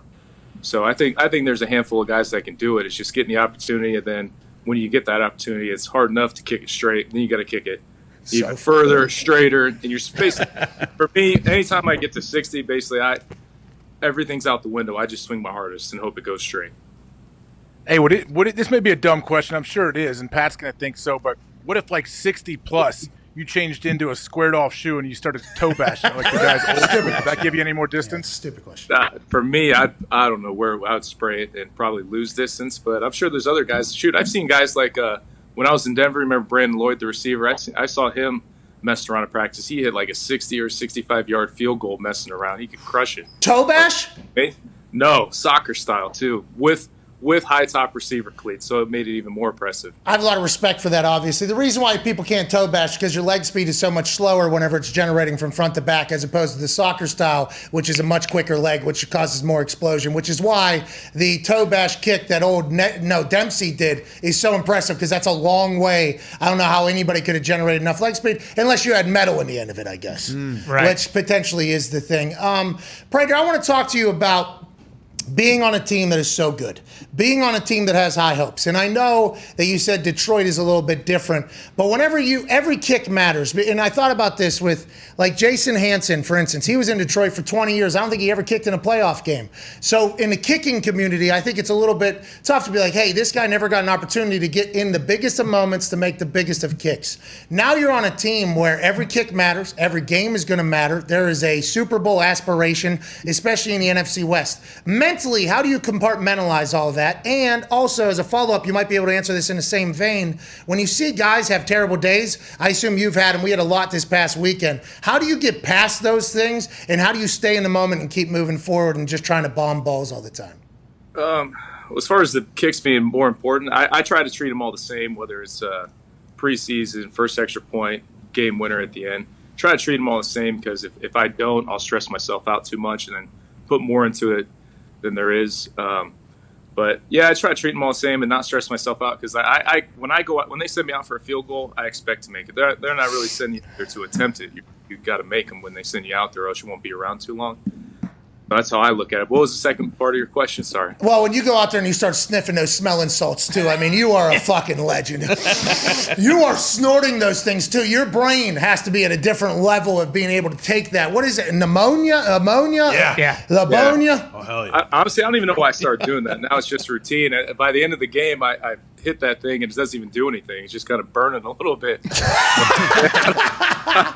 I don't know. I just started doing that. Now it's routine. I take an empty can of dip and I just fill it up with those and I put them in the kicking net. So when we get in field goal range, just bust one out and ready to go. What if you start? Don't do that. Don't do that. Don't be chewing on that. All right, keep that out of your mouth. All right, don't confuse that with your other dip. We're talking to Matt Prater. You've been around a long time now, though. You're an old ass man. So in doing so, in surviving this long, your consistency has had to remain at a level that is above good. It's great. And everybody has these slumps and downtimes in their career. This past weekend, we saw a lot of misses. I mean, Mason missed like 4 kicks. Mason's a stud. There's kicks everywhere. 13 missed extra points. When a bad day happens, how do you get back into the good light? How do you not beat yourself up? How do you move forward? And what do you think a lot of these guys are going to have to do to make it? Because there's a lot of young guys that obviously might not come back from this and never get a job again. Yeah, I think you got to look at, like, I don't know if you can cuss this, but I basically look at it like I miss a kick. Sometimes I look at it as a fluke or like shit happens. You know, we're human. I expect to make them, but everyone's going to screw up. Like nobody on offense or defense is perfect. They have, you know, screwed up plays and different things, but we only get so many opportunities where you can't screw up as much because if you get 5 kicks in the game, you miss 1, you had a horrible day. Yeah. So I always look at it basically like shit happens, move on to the next one, and then when in doubt, swing harder is what I say. Go ahead, Ty. Matt, I think it was on Sunday where it was the end of half situation and they, you know, you guys didn't have a timeout. You kind of just rushed out there with like 9 seconds left. And I think it was like a 61 or a 63 yarder. Obviously, you said like you like that opportunity, but after that, like when you have to speed things up like that, does that ever kind of like piss you off? It's like, oh well, shit, that in different circumstances, I probably would have made that, but because we had to rush and do everything, I didn't get the same opportunity.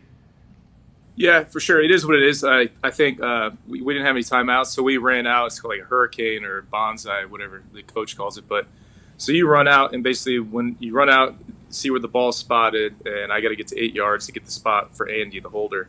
And so when I got the spot, I looked up, and I think there was 4 seconds, so I didn't have time to take my steps. But that's the only chance we're going to have to score points. You know, maybe a Hail Mary or something. But I figure they send me out, I'll give it a shot.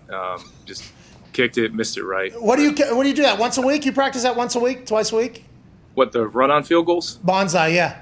Oh, I should practice it once a week. Oh, jeez. Probably, I don't know, every few weeks, maybe once a month, go out. Yeah, it sounds like you do it once a year. Yeah, cover your ass. We did it. Yeah, you got to do it. Yeah. They, you know, it's crazy because it was such a short amount of time. They left the quarterback ball in there, so I saw that. No chance. No chance. I swung as hard as I could, and when I hit it, I'm like, oh, that felt pretty good, and it was from the right hash. I look up. It was going a couple feet outside the right hash. No, I didn't have my usual screwball there. I just hit it straight, and it stayed straight, but it was right. So. Hey, do you play that screwball? Yeah.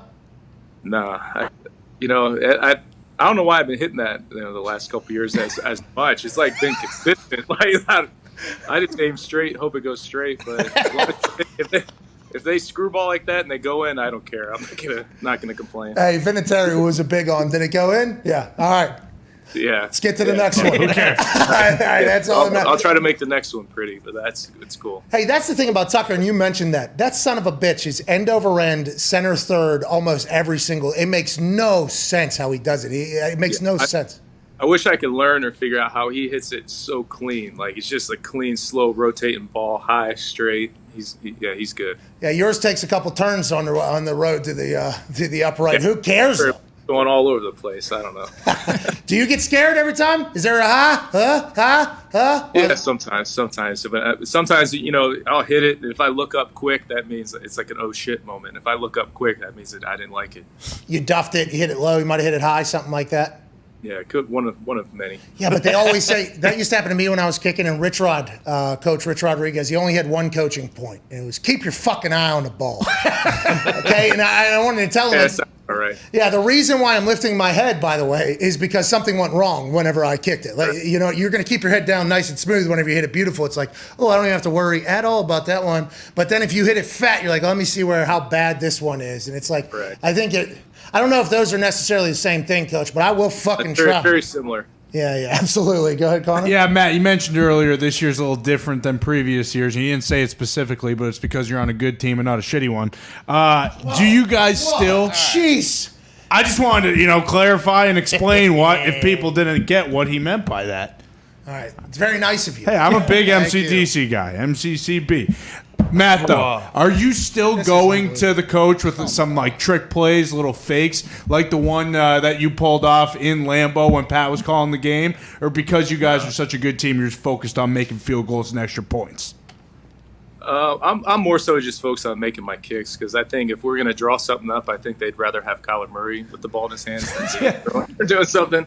But so, we don't have anything like that. Not that I know of, not yet. And I definitely am not the one drawing them up or coming up with the ideas. Hey, that was earlier in my career. I was like, I can run, I can throw. Can we do some shit? They're like, so let me get it straight. We're going to take Peyton Manning off the field, and then we're going to have you do something. Is that what we're going to do? I was like, all right, I'll go kick. I will go kick. A lot of the teams that necessarily have to do everything to win normally have a lot of fakes. It has to be great to be down there in Arizona. That place is beautiful, by the way. Right now, it's sunny. It's perfect. Have you moved in? Are you fully moved in? Is that a place? I'm fully moved in, fully committed to Arizona. Is that forever, you think? The golf courses, I've heard. I don't know. I'm honestly trying to figure out where I'm going to live when I'm done playing, and it's either going to be here or Florida for me. You're getting old now, man. You're old white thinking about going to Florida. Yeah, seriously. I'm getting some gray like you with my beard. All right, ladies and gentlemen. Incredible kicker for the Arizona Cardinals, currently undefeated. Might be the greatest team of all time. Could go on to be that. Ladies and gentlemen, Matt Prater. Thank you, man. He's the man, dude. Yeah, I don't know why. It's been doing that lately. Huh? That's so funny just to think one day he walked on the practice field, he started hitting it, and it started doing that. He's like, all right, I had a little bit of an off day. The next day it started doing that. And then the next day, all right, I guess this is the new kid. Going in. This is me now. He said if you, what do you say, just kick harder, swing harder if something's going bad. Yeah. I think every kicking coach that I've ever heard speak would say the complete opposite. You know, like golf, whenever you're having a bad day, like, oh, slow and steady, move it slow or whatever. Prater's like, nah. If we're going to hit it, let's hit it. Let's fucking swing at that thing. I love it. He is so good. Underappreciated, underrated kicker because of where he was for a long time. But now he gets a chance. You know what I mean, AJ? Now he gets a chance. I like watching Prater attempt those bombs because he kicks it and he stays so down on it. His head is down for forever, I feel like, until he finally looks up and you watch him drain it from 64. And he walks forward, too, which I always thought was a good technique because that person flying around could potentially run into you as your motion or whatever, but I think it's because he does like a full-on, like he's ready to go fight that ball every single time. I don't know how his body is held up. It is very, very explosive, the move he hits, but he fucking pummels balls. And I've heard he will have a beer or two every once in a while. No. Oh, all right. I've heard he has a good time. Yeah, I mean, we could tell that by watching him, but that team seems like it's filled with absolute legends. Let's get to a break, and then we will hit the phone lines. Even though we said we were going to do it earlier, we actually will this time, because in just 30 minutes from now, you know that we love Matt Prater, and we love Tom Telesco joining us earlier. Shout out to both of them. Shout out. It is Aaron Rodgers Tuesday. Aaron Rodgers Tuesday does kick off in about 30 minutes, AJ. Any teasers on what you're going to talk to him about, dude? I really have no idea. I don't know. It's kind of like just business as usual, right? They won another game. He looked good. The game was obviously a bit closer than some people thought it would be. So I don't know. Let's see what the new book is, too. I'm sure he's scrambling. Maybe he doesn't even have it yet. No, I assume he has this all prepared. And I've been reading this a lot this week. Yeah. These 4 agreements. And I think through my life, and this guy, I mean, I couldn't have said it better than this guy right here. Sure. On the back. Through my life, I've realized that I have not appreciated nor respected the Toltec people enough. So from this moment on, the Toltecs will get a lot of love from me. Absolutely. Was that the temple guard? Don't ask questions about the Toltec. Thank to you, your own reason. Toltec. Thank you, Thank Toltec. you, Toltec. Thank you, Toltec. All right? We need to make sure that continues to be a thing around here. You hear me, AJ? Yeah, the Toltecs and the gurus. That's who we need to support. Nah. No gurus, dude. No Be gurus. your own guru, dude. Yeah.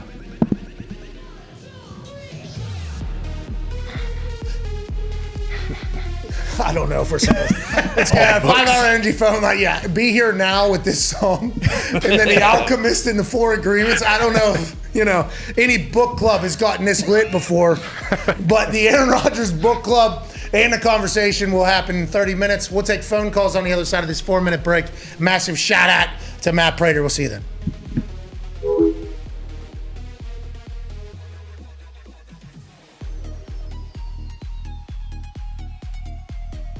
What happened? Hey, we just got to run in. Another single over the second baseman's head. First and second, 3-2 Sox. One out. Ducks are still on the pond. Bury them. Let's fucking go. Bury Rally these caps bums. are on. Bury them. Run. I hope that fucking guy didn't delete his tweet. Be a damn shame. What, someone's talking shit on Southside? Oh, I know Gumpy's biased, but Why am I biased? if you keep betting against the Astros on Tampa Bay, you're gonna lose. 50th and 10th. Something just happened. Oh, San Jose Southside State. just do it. Oh, we just got to steal. Oh, no, we Second got someone in. I missed something. Yes! something. Southside!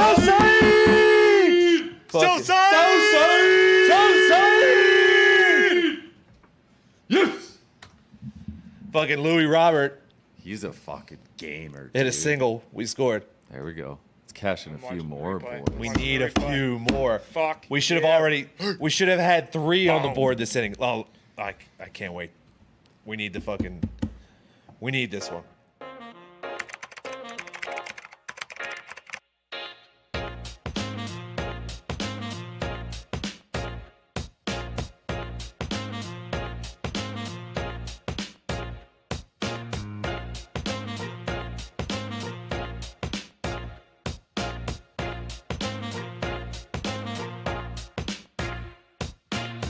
You actually had a chance to coach one of the smartest humans to ever play in the NFL, and Andrew Luck. And I've told this story before where he made a check in the OTAs and the walkthrough, like the first one he was at, that the rest of the team didn't even know what it was. It was his first day on the practice field, his first day of practice, and he like checked out of a blitz. Was that true? And was it at that moment you're like, oh, okay, we got the guy? Like, is that immediately how that thing happened? And did that thing actually happen with Andrew Luck? Yeah, so he finally shows up, and he's missed the lion's share of the whole offseason.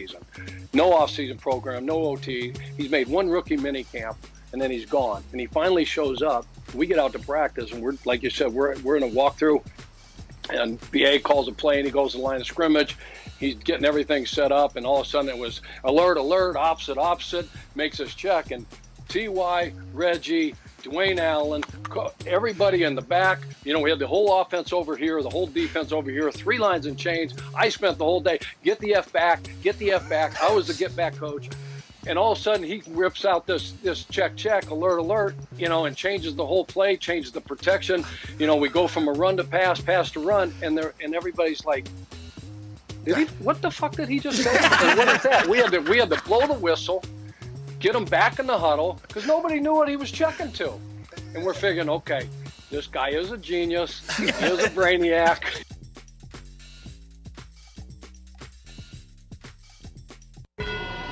That happens, you know, something wide receivers.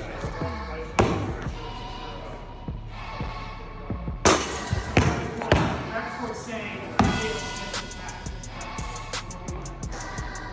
Ooh.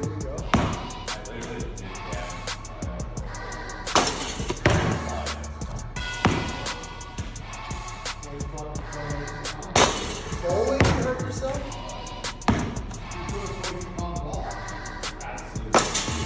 I mean, this is right now, dude.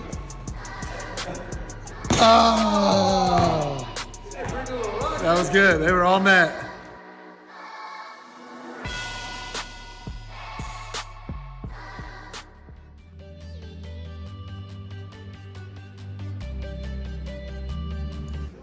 Zoom stinks. This is the Pat McAfee Show on Sirius XM Mad Dog Sports Radio. We thank you for taking the time to seek out this small regional show that streams internationally. Here's Pat and the boys. I think everybody just caught me saying Zoom stinks. It does. Yep. Every guest that comes on with Zoom ends up getting choppy. You can't see them. You can hear them, but it's not built for like broadcast. It's built for people to talk to each other, kind of. The last 3 Zooms has cut in an abruptly ending. Yeah. Welcome back to the show. I mean, kind of a hot mic situation there, but we have zero affiliation with Zoom. Yeah. The people that actually have their people get on Zoom to do interviews on shows are trying to set their people up to look bad because Zoom is inevitably going to give you AJ Hawkface, which is when his internet stops working. Maybe everybody doesn't have FaceTime, Pat. Everyone can't afford an iPhone. We'll send them one. Everybody we've talked to can't afford one. Yeah. All You right. sent a FaceTime link now back for the new update. Really? Supposedly, yeah. There we go. Anyways, Aaron Rodgers Tuesday, like this one on October 11th, is presented by October 12th, is presented by Arby's. Yeah. This week's Arby's has an important PSA for everybody to hear. People are lying out there. They're clowning around when it comes to rib sandwiches. Ooh. At Arby's, you don't have to worry about getting a restructured patty in the shape of a rib. No. At Arby's, we bask in the glory of their new real country-style rib sandwich. Oh, yeah. Smoked, low and slow, for at least 8 hours each. 8 hours. Smoked at a smokehouse in East Texas. Do they ship them all around the country then after that, or all over the world? Yes. Smoked over real hickory wood in East Texas, then shipped all over the world to the Arby's in your neck of the woods so you can taste real country-style ribs smoked low and slow for 8 hours. Thank you, Arby's. The real country-style rib sandwich is whole muscle meat, and it is absolutely delicious. Try it for 50% off when you sign up for the Arby's email list at arbys.com/deals. Wow. I don't fully understand what this means, but you go to arbys.com/deals. You can try the real country-style rib sandwich for 50% off when you sign up for the Arby's email list. Not Let's bad. go. Oh, they send you Sending send you a coupons. coupon. Ah, a little gift card Hey, thing. I got this coop. All right, shout out to the Coops, dude. Got to have your Coops. Hey, that rib sandwich is really good. Have you tried it yet, AJ? I have not. I'm looking forward to trying it. I'll make sure I do. It's legit. It is delicious. It is very good. They I've have seen you post pictures of it. It looked, pretty serious. It's really good. And it's also like 5 runs of the ribs too, so it's It's not a thick sandwich. Oh, it's not like a meatball thing where everything falls off all shitty. You know what I mean? This one is well Nobody packed likes in that there. garbage, yeah. A lot of meat, a lot of ribs, a lot of real muscle meat in there from Arby's. It's fucking delicious. You like meatball You subs. didn't have to do that. I don't. Yeah, you do. We saw I do you not. eating one. And I don't know what bullshit yins are running with the listeners of either the pod, Hockey Talk, or Hammered Dahn. I need people to stop tweeting me about how much I love meatballs whenever I talk about eating something. Yeah, it's you. I think it's you. That's you eating them on the internet. People saw it, remember? By the way, I don't mind meatballs as meatballs. Yeah. Evidence shows that you like it on a sub, and Sam luckily pulled the curtain back a little bit and showed that you're a gigantic liar. Thank you, Sam. You slaughtered that sub. I mean, it was one of the greatest bites I've ever seen. That was Sam's sub. She was eating that sub before I took a bite of that sub. It was so good you had to steal it from Sam, is what I No, we had no other food in the house. We had zero food in the house. 2 DoorDash deliveries were canceled. What's understood doesn't hour and a have half. to be explained, Pat. Thank you, Diggs. Thank you. Diggs knows what it's like. Nice to have another meatball sub house around. Huh? It's nice to have another meatball sub house on Welcome the to the block. Alliance. I don't like meatball subs. You ate the entire sub in What one about a meatball bite. sandwich? I don't like meatball sandwiches. What? I don't mind a burger sandwich. What? That'd be a burger. What about a sketty sandwich? I don't mind a burger sub. That'd be a burger. Same meat, different fashion. The meatball makes it too disgusting on the fingers, the mouth, your pants, your shorts. You got marinara sauce popping off the back. The bun gets all soggy. It's like, yo, just put the meatballs on some goddamn pasta and enjoy the meatball. Don't be trying to turn the meatball into a burger, into a patty. It's not supposed to be there. And I don't think the Italians like it, to be honest with you. I met with most Italians. They said, yeah, you're right. Adding it to a sandwich is making a mockery out of our incredible recipe to make these meatballs just like old football rich Bashaga. Versace. No, I'd rather have some gabagool and prosciutto. Versace. Huh? I'd rather have some gabagool and prosciutto, but that's a different story. What if we did this? What if we made a meatball, but it was shaped like a burger, put some provolone on top of it, put a little sauce on top of that on a burger bun? Nice. So now you're making like a Parmesan burger. Sure. Yeah. Well, that is the meatball sub you were eating. I believe they do have the flat meatballs. No, they were in and, half. They were cut in half. Mozzarella on top. No, it was and still then- in half. So there's still the awkward roundness whenever I You wanted. hate sauce. Yeah. Huh? You just hate sauce. I do not like sauce. Yeah. It didn't look like you spilled any of it, though. Because it burns my mouth. Gotta cool that cool It was down. soggy ass fucking bread at the bottom. I was holding a soup. that was toasty. I was holding soup on the goddamn. It just sounds like you love meatball subs and you just don't want to tell us. I don't. I hate it. I don't mind meatballs as themselves, but if I'm gonna get a sub, a sandwich, I'm gonna get something. A sandwich was created for convenience. Okay, a sandwich was created for it to be clean, quick, and efficient. A meatball sub is the polar opposite of the entire sandwich community. It's disgusting. It ruins the bread. The meat is attempting to get out of the bread every single time you're eating because it knows it's not supposed to be caged in like the other flat-ass deli meats. That ain't what a meatball is. What about chicken parm sandwich? Love chicken parm sandwich. That's nice and flat. Delicious. Put that thing on there. I absolutely love a chicken parm sandwich. Yeah, I'm about it. Meatball subs, too. Italian sub is the best sub. Cuban sandwich. Cuban's very, very good. Delicious. That mustard in there. Oh, put that mustard on Kind there. of like a sandwich. I'm a big sandwich guy. All I'm saying is the meatball sub is a mockery. It's like people that go out on New Year's Eve. You know what I mean? You're not real. That's not a real sub. Amateur night. Bingo. Like Valentine's Day. What? What's that? It's not a real thing. Well, I was talking about people mocking and making a mockery out of things. Oh, like Valentine's Day.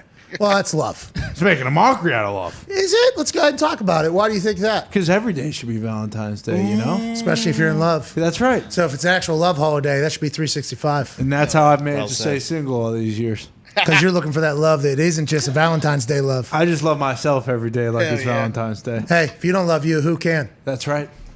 My mom, maybe. Maybe. Yeah. God. Jesus can judge you for sure. Think the Steelers celebrate Valentine's Day? Don't you Come dare. on. Oh. No, because they love themselves every day, AJ. Yeah, they all get Ben porno mags is what you're saying. That's right. Nudie magazine. Oh, I thought he was talking about self-love. You're talking about self-bop? That's what you were talking about this entire Well, Connor said he loves himself every single That's how I day. took So it. Yeah, self-love. Yeah. Oh. it's shown in many different ways. Bro, why don't you one time learn from the Toltec people? Just one time, dude. One time. There's 4 of them. You haven't chose any of them. Get off Ben's back. If he wants to crack stick, let him crack stick, for Christ's sake. Which strain on that book is the best? Dick, dude. He ain't No right. judgment. I'm just trying to bring it back to football. Huh? Which of those strains on that cover are the best strain? So, if I had to guess, this one appears to be that fire. Because Okay. where it's at with the lighting on that thing. This one over here looks to be an indica, could probably put you to sleep. This one, now this is a fresh hybrid here. This one Okay. here is a hybrid. That's what they got. This one, yeah, a little bit of a hybrid. Purple I can haze see that, a hybrid. little purple. Yeah, a little OG maybe. And this one, you know, this is the Oh, you the got some- shake. This is Yeah. the shake. This is the mid. This is the bush. This is the shake down here. Yep. Okay. So AJ, you can read any of the 4 agreements. This one is the seems to be the worst one, but you can either go with the sativa. No, I'm sorry, the sativa, the indica, or the hybrid here, or the shake, the rub. Up to you. But you need to learn at least one of them. All right. Good. I'll make sure I think of that when I'm reading it. You haven't You read haven't it? read it yet? What the hell? It's a fucking book club, Just do a dude. book We're today. meeting today. Yeah. Oh, no, I have not read it. I'm not going to sit here and lie to you, but I mean, you can tell us everything about it. That's what I learned from you, man. It's a wisdom book. Of course you didn't read it. Why would you read a wisdom book? You know, you don't need any of that. You're from Ohio, right? It says right here, wisdom book, dude. Wisdom book. You're like, keep that away from me, bruh. Aaron Rodgers trying to help you out. You're saying, nah, give me Chuck Berry and give me. Jeez. Let's go to Daniel in Harrisburg, Virginia. What's going on, Daniel? Hey, what's going on, guys? I'm a huge fan. Yeah, there's no reason for that, obviously, but we appreciate you calling in. Go to 5hourenergy.com, use promo code McAfee. Get 10% off your order through December 31st. Okay. The best way to get energized for the next 5 hours is a 5-Hour Energy with surprisingly great flavors that have evolved since the first edition that you probably tried. It's much better, much tastier, and that energy is still kicking you for 5 hours long. Yeah. What do you want to talk about, bub? I wanted to ask you guys about my team, the New York Football Giants. You know, they're not off to a great start, but specifically the Kadarius Toney incident. It's kind of been talked about a lot on social media and stuff. But I would ask you guys, like, what do you think that does to, like, a locker room, like, to culture of a team? Like, does that energize the players? Like, oh, this guy's, like, stand up for our teammates? Or do you think it's more of, like, Joe Judge is a coach that preaches discipline and stuff like that. Do you think it's more of a negative thing? Everybody on their team was out, Daniel. Thank you for the call. I assume at that point they were just pissed off that they lost one more weapon and probably got angry about that. But I think everybody on the team knows who Kadarius Toney is now. He will punch a motherfucker if he has to after having 189 total yards. He's a stud. He's a stallion. I assume Joe Judge lives by the be who you can afford to be. But that team has a lot more problems than that. I don't know if that can rally a troops or not. You just got to hope everybody's healthy if you're going to want to get on a little bit of a run in the NFL. I doubt his teammates are too upset. If we'd done this and lost a game for him, yeah, they'd be pissed. But the fact that the game was pretty much out of hand and the dude is competing, yeah, I don't have a whole lot of issue with it because I think he absolutely understood the situation. He knew, like, I can do this now. Could be worse if he breaks his hand. Yeah, he had an open hand, though. Yeah, but I'm saying if he would have broke his hand in that, they would have lost after 189 yards. Then it's a much different world. Much different world. Open hand seems to be pretty safe for himself. Not going to affect him for future games that they might lose without him. Now, hopefully, he'll be able to continue to grow. He's an electric factory, and this might be a similar thing to the Zion Williams situation. What? Get him out of New Orleans so we can see him on fucking TV. Yes. Yeah. Okay, this Toney dude is on the Giants, and although the NFC East will get primetime games because they're the NFC East and they always will, they're going to get flexed out if the Giants continue to be the Giants. Put that dirty graphic back up there, Gertie. 19-50 since 2017. They stink. I mean, that team stinks. terrible. The culture needs to be changed, obviously, but there might be a couple things that we miss out on because of how bad this team is, and maybe it's Toney, and maybe they turn it around. I'm not 100% sure, but it doesn't appear if that's the case this year. If you're going to show his punch, though, you better go back and show like a compilation of all the routes this dude runs because he makes people look foolish. He is so quick and sudden in and out of his breaks. Like, I think he should be good for a long time if they can get him the ball on a regular basis. He runs like Reggie as opposed to Tyreek Hill. You know, like I think there's two different styles. And anybody that saw Reggie, the first thing that you're thinking about is him down the left sideline, cutting back, going all the way back to the right. That's how Toney runs. Tyreek Hill will just run like just straight around somebody, and then you're gone. It's two different styles, both electrifying. Hopefully, we'll be able to see more and more of it. Let's go to Brian down there in Florida on the 5 Energy phone line. What's going on, Brian? Hey, Pat. Hey, AJ. Hey, boys. How we doing on this Aaron Rodgers Tuesday? Hey, great, Brian. How are you, man? We're about 10 minutes away from Aaron Rodgers Tuesday. Life's pretty good. Yeah. Life's pretty good. All right. So, you saw this Eagles comeback win on Sunday. Wanted to know your and the boys' thoughts on the Eagles and Jalen Hurts exceeding expectations. Give him a little credit. And one last thing. Do you guys think Siciliano needs a booster seat while driving? He drives a smart car. We're past Siciliano. We're past Urban in the butt stuff. Yeah. Please evolve with the show. Please. One time.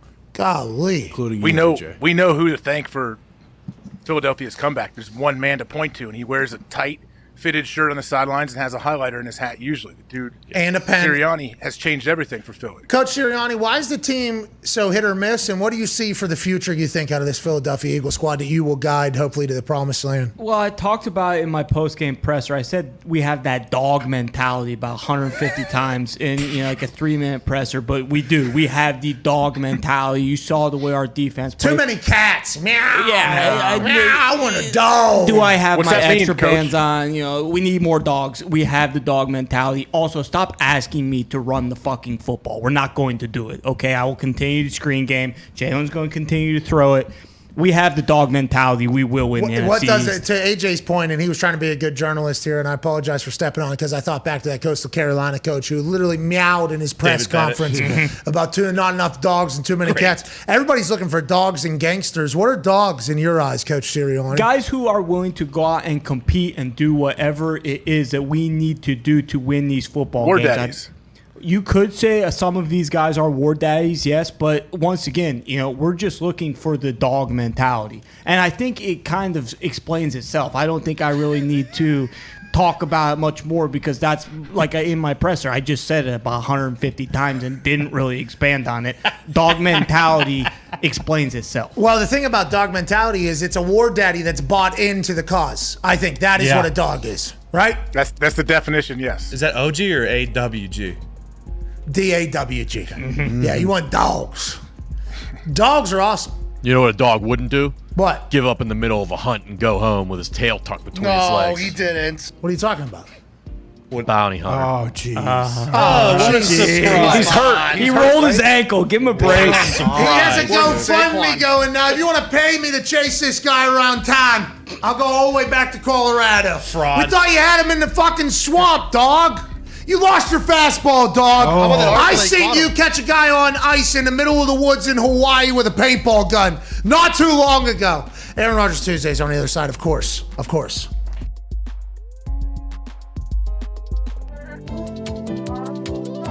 Every Tuesday this football season, joining us, Aaron Rodgers.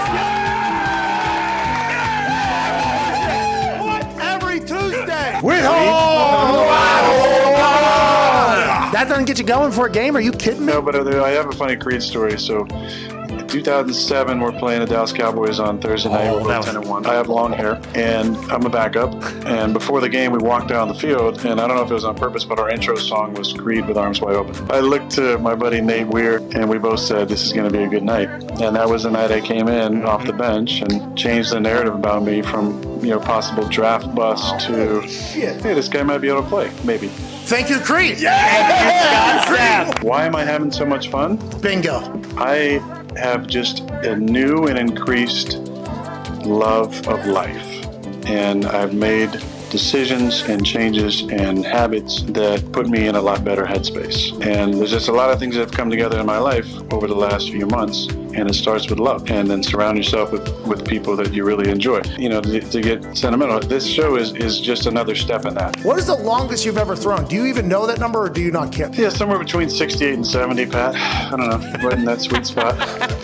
69 yards is how far you threw it. Nice, congrats. Yeah. I sometimes laugh when people talk about, down years for me, because a lot of times down years for me are career years for most quarterbacks.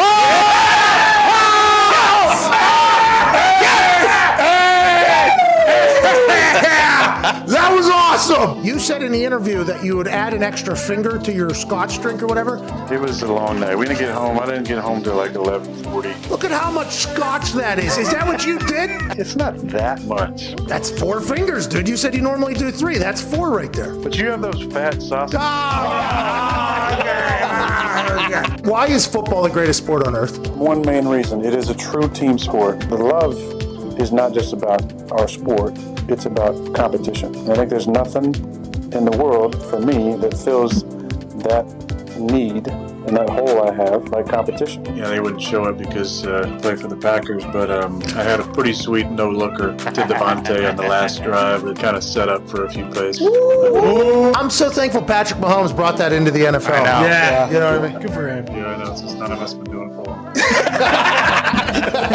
guy who probably doesn't get anywhere near the credit. We're doing shit like that all the time. He wears number 9 and plays in Detroit. There's a massive water pipe out there with vitamins, and I've been going pretty ham at that. Maybe that is the problem. Hey guys, it's a plant, bro. That's all it is. That's all it is. That's it. A couple people, one college kid, took a shot at my swag. We know. We know. We don't like that kid. Swag is just like clothes that I wear or whatever. No. A swag is a mentality. Yeah. Swag is a mindset. Swagger isn't that you have a Supreme backpack on. True swag is owning your inner essence. It's a mindset. A lot of you guys are just posers. I am very thankful for you guys, for this show, for the opportunity to have this Tuesday. I'm not going to say that it's the reason why we've played so well and I've had a good season, but I can definitely say that it's been a positive contributor the entire year, and I do have a lot of thanks and gratitude for that. Aaron, thank you, Aaron. Thank you. No. Don't you thank us. thank you, Aaron. Okay, thank you for coming on the show. We appreciate you on here. I feel like I've learned so much about not only you, but life and football. Do you have any hilarious interactions with fans? Anybody ever say something just absolutely despicable to you? There's been a bunch over the years. I think the rowdiest and the biggest trash talkers and the funniest trash talkers are in Philly. Oh, yeah, me too.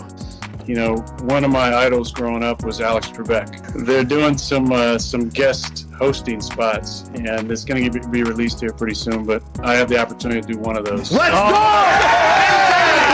I am so thankful you joined us, man. The mustache looks incredible, and the fact you're wearing that shirt, I am eternally grateful for, pal. Well, yeah, we might as well drop some bombs on this show. You know? There's no scrubs out there. Have you watched the film on the game yet? Will you watch the film? Yeah, I think like 4:20 on Saturday, probably p.m.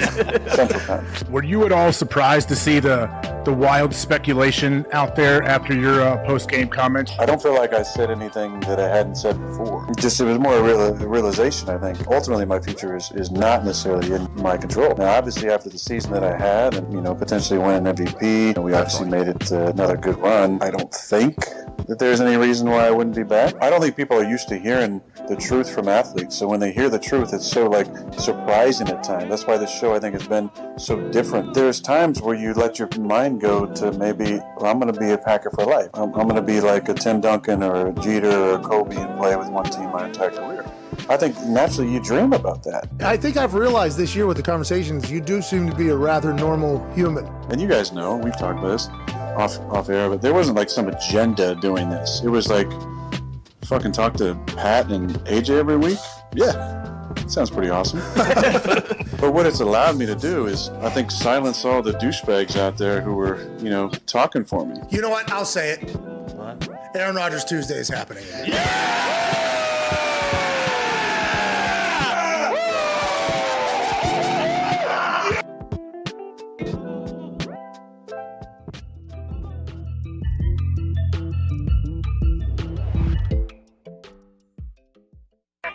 The Pat McAfee Show. There'll be no rules for our guests, for us, for the things we could talk about. Speaking his mind. I've never had a problem expressing my opinions or my thoughts or anything like that. While being relatable. I haven't had that manufactured fake-ass celebrity that a lot of people have whenever they go on those big networks. I've had a chance to really build my crew, build my following, build my audience. And ridiculous. What am I supposed to do? So I'm supposed to look at something that I can definitely afford and say, nah. Is that what I'm supposed to do? The Pat McAfee Show starts in 3, 2, 1. Welcome back to that show on this beautiful Aaron Rodgers Tuesday, October 12th, 2021, years after zero. This show on Sirius and YouTube will begin its third hour now. Shout out to Twine for that beat drop. AJ Hawk drinking an Essentia. Are you sponsored by them? Essentia? They seem to have everybody hydrated around here. Oh, yeah. A lot of Essentia. I'm not. I should. I wish I did. I buy this on, I order this through my Amazon app all the time. Really? Yeah. What's it got, a high pH level? Make you recover faster? Is that what it is?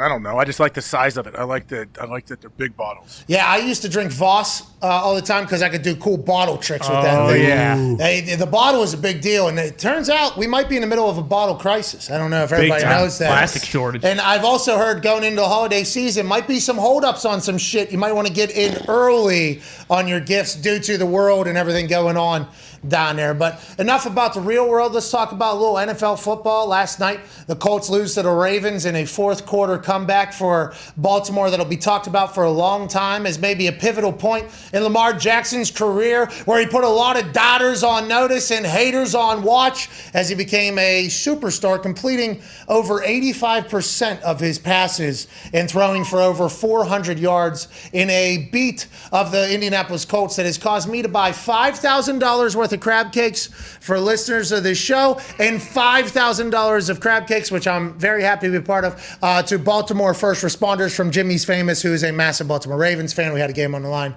Nonetheless, great football. There was a thriller that happened on Sunday, though, and the man that was in the middle of all of it, a man who joins us every single Tuesday during the football season, a man who has started a book club that might be the biggest on earth. And I'll tell you, if you don't respect the Toltec people yet, You must be out of your goddamn mind. You didn't read the last book of the Aaron Rodgers book club. I just got done with it. This changed the way I view things, and that's what happens every single Tuesday. Ladies and gentlemen, the quarterback for the Green Bay Packers, current reigning MVP, Aaron Rodgers.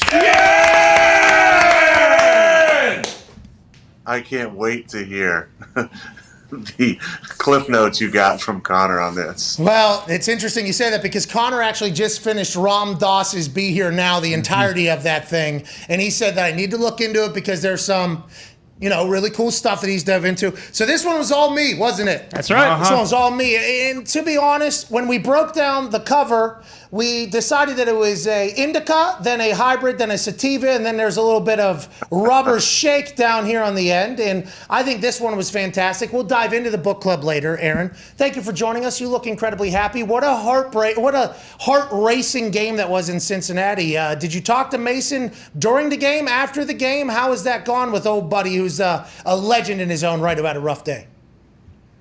Well, not during the game. I didn't. We sit next to each other. I mean, he sits behind me on the plane, and I sit behind him on the bus. Our lockers are almost always next to each other, so we always have conversation. There's not a whole lot to say. I mean, you've been around kickers most of your life. There's not a whole lot to say in those moments. I did want to look him in the eye before the last one and just say, "Hey, you're a great fucking kicker. Go make this, all right? You got this." But I did, I said it after the game. I did ask our special teams coach, Mo Drayton, who I love, and I know you talked about him as well. He's such a great, energetic guy, great speaker, phenomenal storyteller. And I saw a clip you had said, well, what's he supposed to say? In that moment. I asked him, is Mason going to make it? What's he supposed to say? When you look somebody in the eyes, you can figure out if it's telling you the truth or not. And I knew that Mo was confident, and I felt confident that Mace was going to make it. We had a lot of time to think about it as well. With, I hit Cobby, there was an injury, there was a measurement, a review. That gave us plenty of time to kind of talk all these things out. And I personally wish we would have maybe had a play on third down after Dre picked that ball off. We had 3rd and 15 to kind of get us a little closer. 40-yard field goal is no gimme. For an NFL kicker, it's high percentage. But 3rd and 15, give me and Tay another chance to move the ball a little closer and give Mason even a closer field goal. I think would have been a good spot. But, hey, look, we made it exciting. They missed a couple. We missed a few. And in the end, all was well that ended well. Just give me and Tay another chance. It doesn't matter. I mean, it seems like that at this point, by the way. It is awesome to watch you two. We'll dive into it. I'm sorry. Go ahead, AJ. Hey, what was it like slugging it out with Joe Burrow? That dude obviously is very tough. And how much did you get to watch? Like when you're on the sidelines and you're not throwing Microsoft Surface pads because you're mad at something, like do you get to watch the game in the opposing offense? I haven't done that in a while. Okay? Yeah, not on camera, yeah. Oh. I haven't done that in a while. I've been very respectful of the technology on the sideline. I will, kick a bench every now and then, or angrily slam my helmet lightly, just because there's a lot of stuff, expensive stuff in there. You don't want to, come rattling around too much. But Joe Burrow, yeah, I enjoyed watching him in college. He had a hell of a year the last year. I really enjoyed how much them winning allowed us to hear Coach O and his mastery of the English language. I enjoy his dialect and the way that he talks. Pretty amazing. Go Tigers! Go Tigers! Yeah. Go Tigers. I said that on ESPN one time, and ESPN got a letter from the PR person asking why I was mocking the way he was speaking. He was like, no, I was honoring the way that guy. Paying homage. Hey, go Tigers, brother. He's a barker. He's got quite the pronunciations, even comparatively to a guy like yourself from Pittsburgh. You guys have a hard time talking sometimes, but I think I can understand Pittsburghese a lot better than than Coach O most of the time. But all this to say, I'm a Joe Burrow fan. I enjoy the way he goes about his business. I enjoy the way he plays with confidence. I will tell you the thing that I told him, which I've told other quarterbacks from time to time: slide. Slide. I said you're too damn talented. you got so much in front of you to accomplish in this league. Just sometimes you got to slide. I would have said the same thing to Andrew. Andrew initially got hurt in Indy, being Superman and running guys over and stuff. Like, the only guy who I've told to slide who really didn't need to hear it and still doesn't is the guy that was playing last night, because he's so damn fast and talented and strong running the ball, man.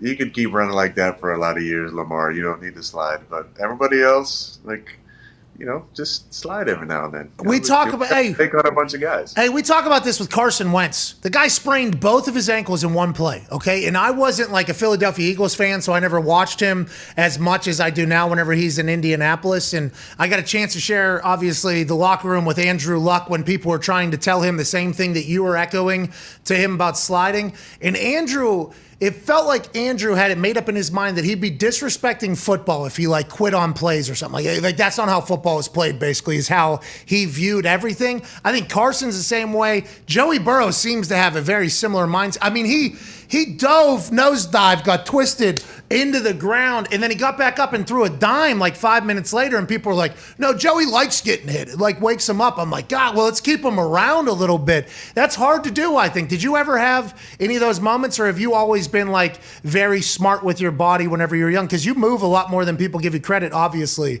But did you ever take any big shots and learn, or has this always been the way you are? I definitely took some big shots. I remember specifically in 2008, I was running on the sidelines, and I thought that I was going to be getting out of bounds before Julius Peppers drilled me, and it was simultaneous-ish. He got called for a 15-yarder for a late hit out of bounds, but it was really close. I think if I hadn't been a quarterback, they probably wouldn't have thrown it. But I've taken some big shots. I took on Urlacher and Briggs on a third down one time where I got lucky enough to close my eyes and somehow split them for a first down. But not many of those. You're just not going to survive those, comfortably over and over and over.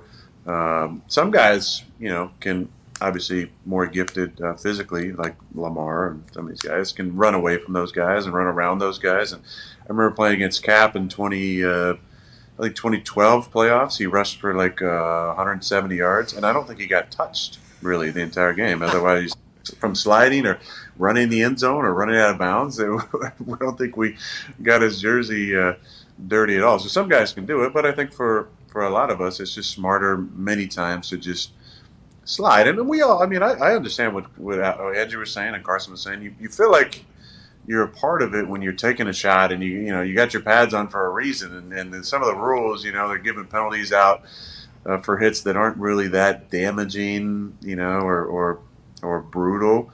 Look, I had one last week. I don't know what the penalty was for. I didn't feel like I got, I think it was TJ Watt. I don't feel like it was a bad hit or overly rough hit. I was surprised there was a penalty, and I'm not begging for those type of penalties. If you get drilled in the head, yeah, of course. That's probably a penalty. The below the knees one, if it's a blatant one where a guy's diving at you, which doesn't really happen a whole lot, I kind of get that one. But all the other ones, you want to feel like a football player. I don't feel like sliding makes you less tough. It's just sometimes a smarter thing to do. Agreed. Hey, it's Bears week, and I think Zito and Ty actually may be in the stands for this game. Now, I know Bears week's a big deal around there in Green Bay. When I was there with Mike McCarthy, he did a good job of showing videos and talking about the rivalry, blood ball emphasis, all these things that really helped us understand what that week meant. Have you guys already begun that, or does that all start tomorrow morning with LaFleur? I just love how you can keep a straight face through going through that question, because you and I know how loaded that question is, and there's so many layers to that. It's very beautiful. He's got a Chuck Berry shirt on, Aaron. Look at the guy. Aaron plays the guitar. He gets it. Yeah, me too. What do you say? Guitar? Yeah. Right? We'll sing about Bears Week. We'll sing about Bears Week and Blood Bowl. Yeah. All right. Blood ball emphasis, man. There were some good signs. Mike always had some good signs he'd put up around the facility for sure. Bears Week, it doesn't take long to figure out how important that is to both fan bases around here. It's little Green Bay against big Chicago going back to 1919, And little Green Bay over my time, and really the Favre to me time. I think when Favre got the mantle, we were, I don't know, maybe 15 or 20 back in the standings. ish, and I'm happy to say we're up in the all-time standings. Hell yeah! I know. Yeah, Ty's looking good today. I know that is tough. Well, the thing I find cool about the rivalry, obviously, you got two iconic stadiums in Lambeau and Soldier Field.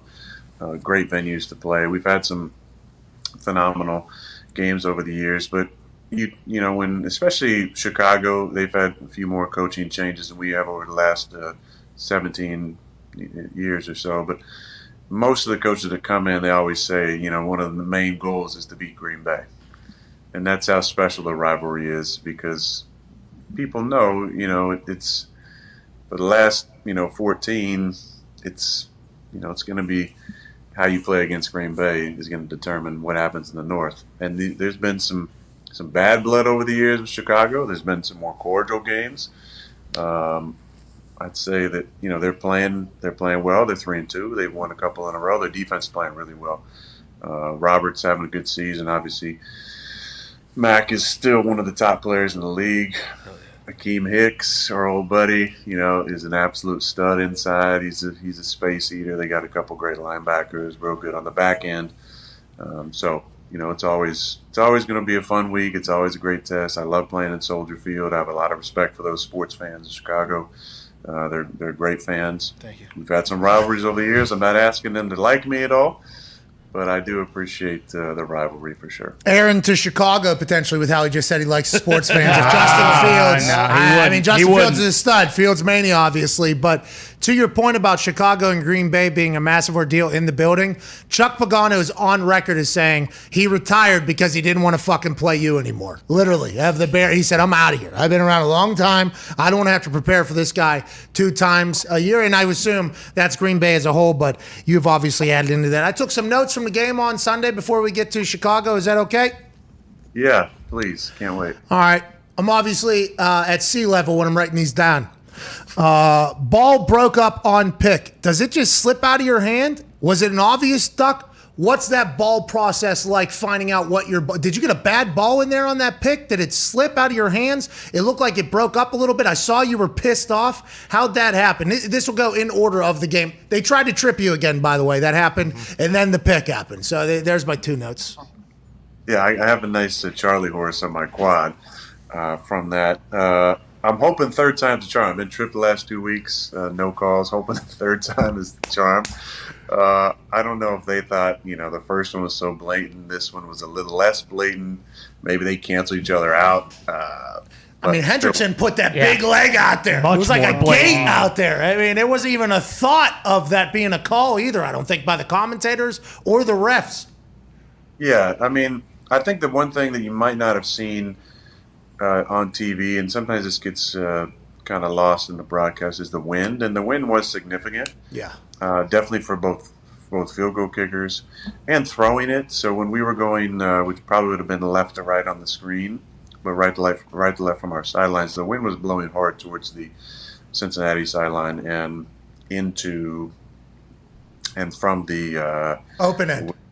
Yeah, from the open end. So if you didn't throw a good spiral, that ball was getting start to come out a little wobbly. So the ball didn't come out very good. It wasn't a good throw. I mean, that's the most important thing. I was trying to throw the ball high and outside for Tay to have kind of a over-the-top, back shoulder-ish type of catch. The balls came out really terrible, and the guy made a good play and caught it. Do you know immediately upon leaving, and what do you like? Because obviously there was a conversation around Deflategate, and then everybody talked about how every quarterback likes balls differently, and I got a chance to actually be in the room when Hasselbeck was leading the Colts for the ball selection, because I was accidentally in there the first time. Then he won, so it became a thing, then he won again, so I was in there for like 30 minutes every single Friday going through the balls. It was an interesting process. You have those ham hawks, you know what I mean? Oh, yeah. You got those ham hawks out there. I assume, is there any special way you enjoy the ball? Is that thing all studded up? Is it max air capacity? How do you enjoy it? And do you change with the games? Like windy Cincinnati, does the ball change at all or anything like that?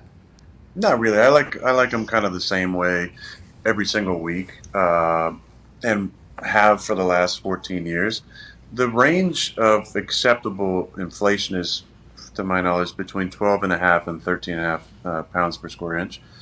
So I like mine in the 13 to 13 and a half range, just because I like a ball that's inflated on that end rather than on the lower end. This came into, and I'm glad you asked that question because I love kind of rebutting narratives that are incredibly false. Love this show. There was a narrative used during the Brady Deflategate that I like the footballs overinflated. And this came from a comment that Phil Simms said live on air. And this is what happened. We had a production meeting with CBS crew, and Phil Simms said, in the wintertime, do you intentionally deflate the balls to get a better grip on the footballs? And I was kind of taken aback by the question. I said, no. I said, I can't throw a flat ball. I said, I don't know what other guys like to do, but I can't throw a flat ball. I have big hands and a strong grip pressure. No big deal. So I would rather, if there was an issue, I'd rather have a ball, overinflated like a kicker ball than underinflated. I can't throw a flat ball. I said, and then I went through. I said, look, I know what the range of acceptable ability is, and I like it, between 13 and 13 and a half psi. That's kind of my sweet spot. Then he goes on air and says that I like the footballs overinflated. So I'm grateful that you asked me that, because here we are years later, and I finally get to once again take down this ridiculous narrative that started with a bizarre question, in my opinion, about deflating footballs intentionally and when it gets cold from Phil Simms, which I rebutted in the production meeting. Then he decided to tell this story on national TV. If it means anything, I think whenever I was at sea level watching the pick in that windy game, I recalled it being said that you liked an overinflated ball. So I believe I'm happy we got a chance to get there, because my first thought was you like a super pumped up ball, probably because what old Phil Simms says. Let's go back to the notes here. Well, again, you can't even throw a ball that's overinflated, because the referees,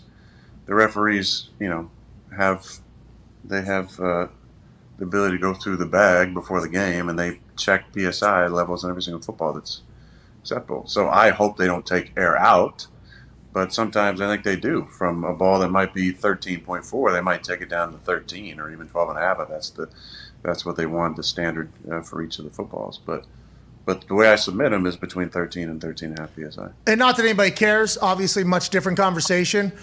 Kickers like balls pumped up. That's why you mentioned the kicker ball being overpumped, because the harder the ball is, the further it goes. It's like the faster a fastball comes in with a baseball bat hitting it, that thing's gone. Much different scenario, two different types of balls. Shout out to Brett Favre throwing a pick with a K-ball after it came out of I believe the dryer, and was shaped more like an Aussie Rules football, that then led to an entire K-ball situation where you guys are allowed to pick your balls. We get fucked with the balls. Next question. Direct snap to Aaron Jones there. That was on purpose when the ball drifted a little bit, and you kind of just batted it to Aaron Jones. What a play. Aaron Jones and you seem to have a great connection alongside you and Devontae. But that was a cool little thing there that ended up not being a complete catastrophe. Was that on purpose? Not necessarily. A couple years ago, we played in Dallas, and Lucas Patrick came in at center, and twice in the same game, direct snapped it to Aaron Jones. Not on purpose. The first time was so jarring. That I went to catch it, and Jonesy somehow had caught it on his head. And then the second time, I couldn't even move, and Jonesy just caught it right in stride, and went into the run and had an explosive run. So same three culprits, and when he snapped when he snapped it, my initial thought was just try and one hand it because it was so far out there, and then I remembered that Jonesy was there, and I just kind of laid it to him, and of course, Aaron, who doesn't miss a thing for some reason on jogging sap, just literally goes, okay, I got it. I'm going to take it for 5. Stud. Do you think about, I guess maybe you think about putting that in as a design play, but other than that, I wanted to get to your hair quick. Didn't you grow your hair out for your Halloween costume? There's a lot of speculation on what you're going to be. Is that true? And what is this costume going to be as you're trying to adjust your camera and figure out your internet? Well, yeah, my internet, of course. That's not me. Hey, we'll call you back. All right, so here we go. Got to hang up on both of them because of the tech. Mm-hmm. Yeah. I'm intrigued to hear the Halloween costume, of course. him saying I meant to throw it high, back shoulder to Devontae, that one. He's 65 yards down the field, by the way.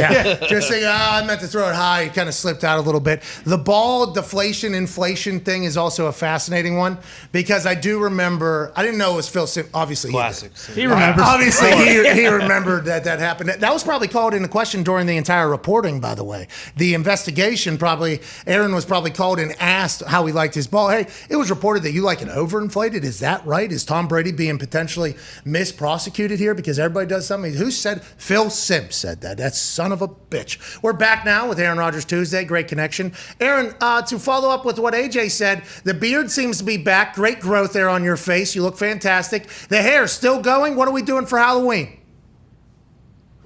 Of course, AJ asked that question because I wanted to set the record straight that for whatever reason I didn't grow my hair out specifically for some Halloween costume. I grew my hair out because I wanted to. I grew my beard out in the beginning of quarantine. It got to about here. I was like, that's enough. I'm gonna maybe grow the hair out now. It's been a labor of love for a year. I've enjoyed it. It has nothing to do with the Halloween costume except that it gives me a few more options. If I so desire. And let me just go back to the Deflategate just for one thing. Please do. That comment. The only reason that I felt like it was addressable is that that statement was used in the case by Brady's lawyers. So that's how things can go from a production meeting question, which is a bizarre question about intentionally deflating footballs, which I didn't even know was possible, to me saying, no, I can't throw a flat football, to that being reported as that I overinflate the footballs, to that being used as defense in a court case. That's why you have to understand this is some of the ridiculousness where stories can go from time to time. Just like when you talk about enjoying Halloween and dressing up, it can be like, oh, well, the only reason I grew my hair out is, And look, I have no problem with Phil Simms. I really enjoy Phil Simms and Chris, his son. Phil was really his buddies because of the Don Bosco connection with a good friend of mine, Steve Levy, who I actually saw a UFO with. Whole nother story. But bringing all things together, I have no problem with Phil Simms, but he just obviously misspoke, and that thing turned into a bigger deal than it ever needed to be. Monday Night Football, Steve Levy and you saw a UFO together? I didn't know that. It wasn't Monday Night Football. This is going way back to 2005 years ago. I've talked about it on the Nerdist podcast with my buddy Pete Holmes. You can go back and watch that one if you want. If not, at some point I'll probably give you the shortened version of what happened. Yeah, you were in New Jersey on the beach, saw an orange glow go across the sky, then you saw a bunch of fighter jets behind it. I didn't know Steve fucking Levy was there, dude.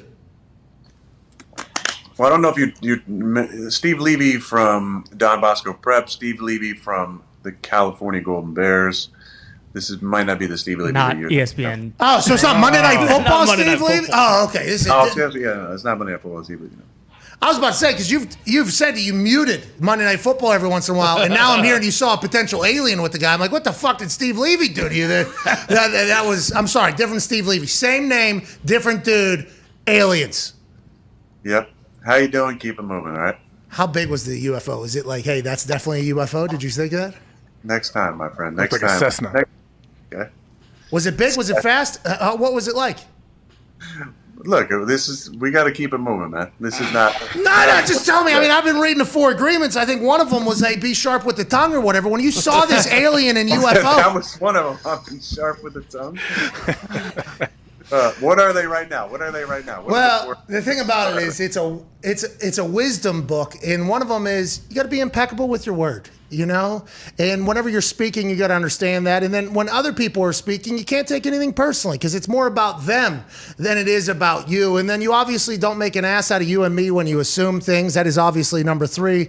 And then always do your best, because why would you do anything other than that? Those are the 4 agreements, and that was great part of the 4 agreements, a Toltec wisdom book that I got a chance to read in the Aaron Rodgers book club that I never would have heard of before. What do you think the Toltec people would have said about that UFO you saw, though? They probably seen it. Was that thing fast? Was it flying? Did you see any humans? Did the UFO, was the fighter jets that were following it getting closer, or was it pulling away? Was it toying with each other? Were they dog fighting? What was going on in the sky when you saw this UFO? A lot of UFO sightings down there. Toltecs, I'm sure, were very accustomed to interacting with beings from a different dimension or planet. It's kind of like Mars Attacks. Have you seen Mars Attacks? Classic.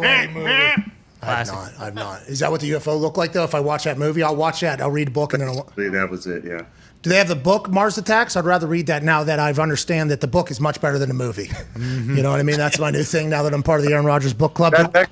Should I segue? That's my book of the Mars Attacks. You don't have it. You don't have it. Attacks. Hey, Yeah. last question about the game here. You Michael talked. Crichton. You talked about you and Cobby having a great connection. That 3rd and 16 in overtime was unbelievable. And here we are the last couple weeks seeing Randall Cobb kind of come into his own in the offense, getting more targets, more plays. We saw some frustration out of you maybe with some younger wide receivers for things that are going on the field.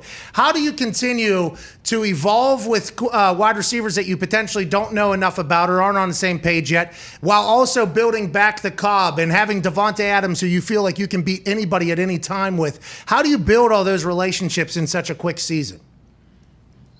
Well, just it's being intentional about those moments where you can say things that are going to resonate with them, both on a confidence standpoint or a friendship standpoint or a schematic standpoint. You want those guys to be fully themselves, fully comfortable, fully confident, and then reactive, very reactive in the game to what's going on. Things happen very quickly, and the checks are quick, the adjustments are quick, the responsibilities in those moments, they have to be on point. And that's when the frustration comes in, when there's things that we've talked about that don't get figured out the right way in the game. That's where the frustration I think comes in. But look, we're winning right now with without a lot of guys, that we counted on early in the season. So I'm really proud of those guys stepping in. I would like to highlight the offensive line. I don't think we've done that enough in any of my press conferences. Shout out. So just to think about, Yash Neesman playing left tackle, and if you missed it, you might want to go back and check his robot out. On Cobby's second touchdown against Pittsburgh, he kind of comes out of the frame out of nowhere and does the robot for about 4 steps. And it was pretty incredible. So big shout out to Yash, the robot man. Shout out. John Runyon Jr. has played really, really well for us at left guard. Very proud of him stepping in and doing a great job. John's a really smart guy, and he's also a super tough-nosed guy. So I'm really proud of the way that he's battled and played. Lucas Patrick stepping in center for us. I love Lucas. Like I told him after the game, he's the kind of guy that you'd always want to go to battle with because he's extremely tough, dirtbag type of lineman that you love having your back. Nice, good scumbag on your side, yeah. Yeah, I don't know about scumbag. I think that's maybe a little worse than, it's kind of like dirtbag and then scumbag's kind of like a little worse. But slapdick, fuckstick, shitbird. Got it. Yeah, that's how it goes down from there. But you want some of those guys who are those gritty, hard-nosed, blue-collar, Pittsburgh, tough type of guys. Really proud of Lucas. And then, Royce and his mullet at right guard, he's been very steady for us. And Billy Turner, I think, has been maybe the most underrated out of all of them. He's been, the guy that almost forgotten about because he's been so solid at right tackle for us. And I'm really, really proud of Billy. Nobody works harder on his craft than that guy, and he's a great leader for us in the room. So those guys have been playing really, really well, especially the last 3 weeks against 3 really good fronts. You're a terrible teammate. Go ahead, Ty. Aaron, getting to talk to you every week, we've obviously got to see how your mental space and how good of a place you're in right now. With how much you have to process and prepare, and then you have a game like that where it's just a roller coaster, and then coming off a couple weeks ago with the game-winning field goal against San Francisco, do you ever get mentally exhausted after these games? Yeah, for sure, 100%. I mean, mentally and physically, I think that was one of the most exhausting games that we've had in a while. Now, we haven't had a 1 o'clock Eastern, that noon Central time slot for a while, which is great, which means that, people want to see us playing in the more primetime spots. But as a player, Pat, Age, this, the noon Central games are the best games because you get in early, you get to the stadium, you play it, and then you get to go home. Even if you're on the road. I mean, I was home by the time before the Sunday night game kicked off. So those are your favorite games to play in, but it's a different type of mentality and energetic flow, getting up earlier and getting that thing going. And then the temperature was hot, the field being that artificial surface was a little hotter, so playing 5 quarters, physically very draining, I think, for all of us. And mentally, to go through the ups and downs of that game where we think we've won it multiple times, had many chances to win that thing, and then also thinking at some point we might lose it a couple times, and then lined up for a 57-yarder and a 50-yarder. But they asked me after the game, "Do you ever think you're gonna lose the game?" And I said no. And it wasn't like a weird, like team speak type of thing. I just don't do this. I just really didn't feel like we were gonna lose that game. I felt like from the start that the vibes were we're gonna win that game. And even though we started slow and I threw a shitty pick at the start, I just felt like doesn't matter. This is our game to win. This is our day to do this, and we found a way. You're hitting the era and stage of your career now where I love the fact that you always thought you were going to win that entire game. I think at one point the Bengals kickers, and they actually celebrated beating you guys, and then they had to be told that it was a missed kick. That's wild. But now you're entering an era where every game you're breaking a new record. We see this with a lot of OGs whenever they hit a certain time, whether it's yards or amount of games played or anything like that. You've seen other entire victory laps happen in the middle of games. Now you're top 5 all the time in touchdowns. Is that something you only think about whenever you're done, or do you get a chance to enjoy these moments that you're having and will only continue to have as you continue to dominate here for the next, 5-10 years of your career, whatever it is? You don't necessarily think of them in the exact moment, other than, maybe some of the milestones, 100, 200, 300, 400 touchdowns. I was aware of that, and that's why I like laughing about what happened to each of those footballs. 100 was at Atlanta on a Sunday night, and James Jones threw it, 100 rows up in the seats. 200 was at home against Minnesota, and that was a slant that was Devontae's first touchdown. And 300 was, game we're getting absolutely blown out at Atlanta, and I think it was a shovel pass to Ty Montgomery. And 400 was the first ball that I actually got from that, so that was pretty cool against Philly last year, throwing at Devontae. But those are cool. I think anybody who says that they don't pay attention to them, that's fine. I mean, that's their own way of doing things. Like, I'm aware of it because it's talked about. I'm aware of it because I'm a lover of the history of the game. So to be mentioned, like I said last week, to be stuck on 420, shout out with Dan Marino. Oh yeah. I grew up watching Dan Marino and idolizing the way that he threw the football. I was, like I said last week, I wasn't he wasn't my favorite quarterback. I was a Niner fan, but I always respected the way that he played the game and the way he threw the ball, and it's a lot of touchdowns. That means he's been playing for a long time. So I appreciate what it took to get here, and I'm going to enjoy each of those moments. Now there's a big gap between 5th and 4th. Farby's well out in front of me, and hopefully I can stick around long enough to pass him up as well. Yeah, you will. Yeah, dude, you will. Yeah, dude. Who knows where you may throw those touchdown passes to beat him. Fuck you, AJ. Dan Marino's from Pittsburgh. Hell yeah. Let everybody know that. Go ahead, AJ. Sorry. Oh, Danny might come on as a consultant if you go over there to play. But you're talking about your release and Dan Marino's release. I know I've asked you about it. Your release is super quick. You can zip it, obviously. Did you model that at all after Dan, watching him get rid of the ball so quick as a kid? No, I didn't model it after really anybody. I dreamt about being, Montana throwing to Rice and John Taylor and Brent Jones and Tom Rathman playing out in the street at night. I didn't, think about, having a quick release. It just kind of always came. I was, a good thrower of the baseball. That's what I played leading up to 8th grade when I played football for the first time. I think fundamentally, if you have good fundamentals, you're always going to have some sort of a quick release. I'm thankful for the guys I've worked with over the years who helped me on my throwing style, from Rick Pitzker to Ron Souza to Ron Odell, of course, George Cortez, and shout out, and Jeff Tedford and Jeff Jordan. Some great coaches over the years, but Sterling Jackson and Craig Rigsby as well, my head coaches during those times. Of course, give them shout outs too. But it comes down to personal ways of throwing, and not having any wasted movement was something I always tried to work on. Now that was tested when I went to Cal, because when I threw at Butte College, I held the ball the way I hold it now. When I went to Cal, that ball was up on the shelf. Coach Tedford said they want that thing way up there all the time. So that was actually, I think, the best thing that happened for my release, because in order to throw it from there without any momentum of bringing the ball kind of back or up, you have to really have a strong arm. And that was good for my release, even quickening it up even more, probably having the ball on the shelf. Do you ever have a bad day throwing at this stage? No.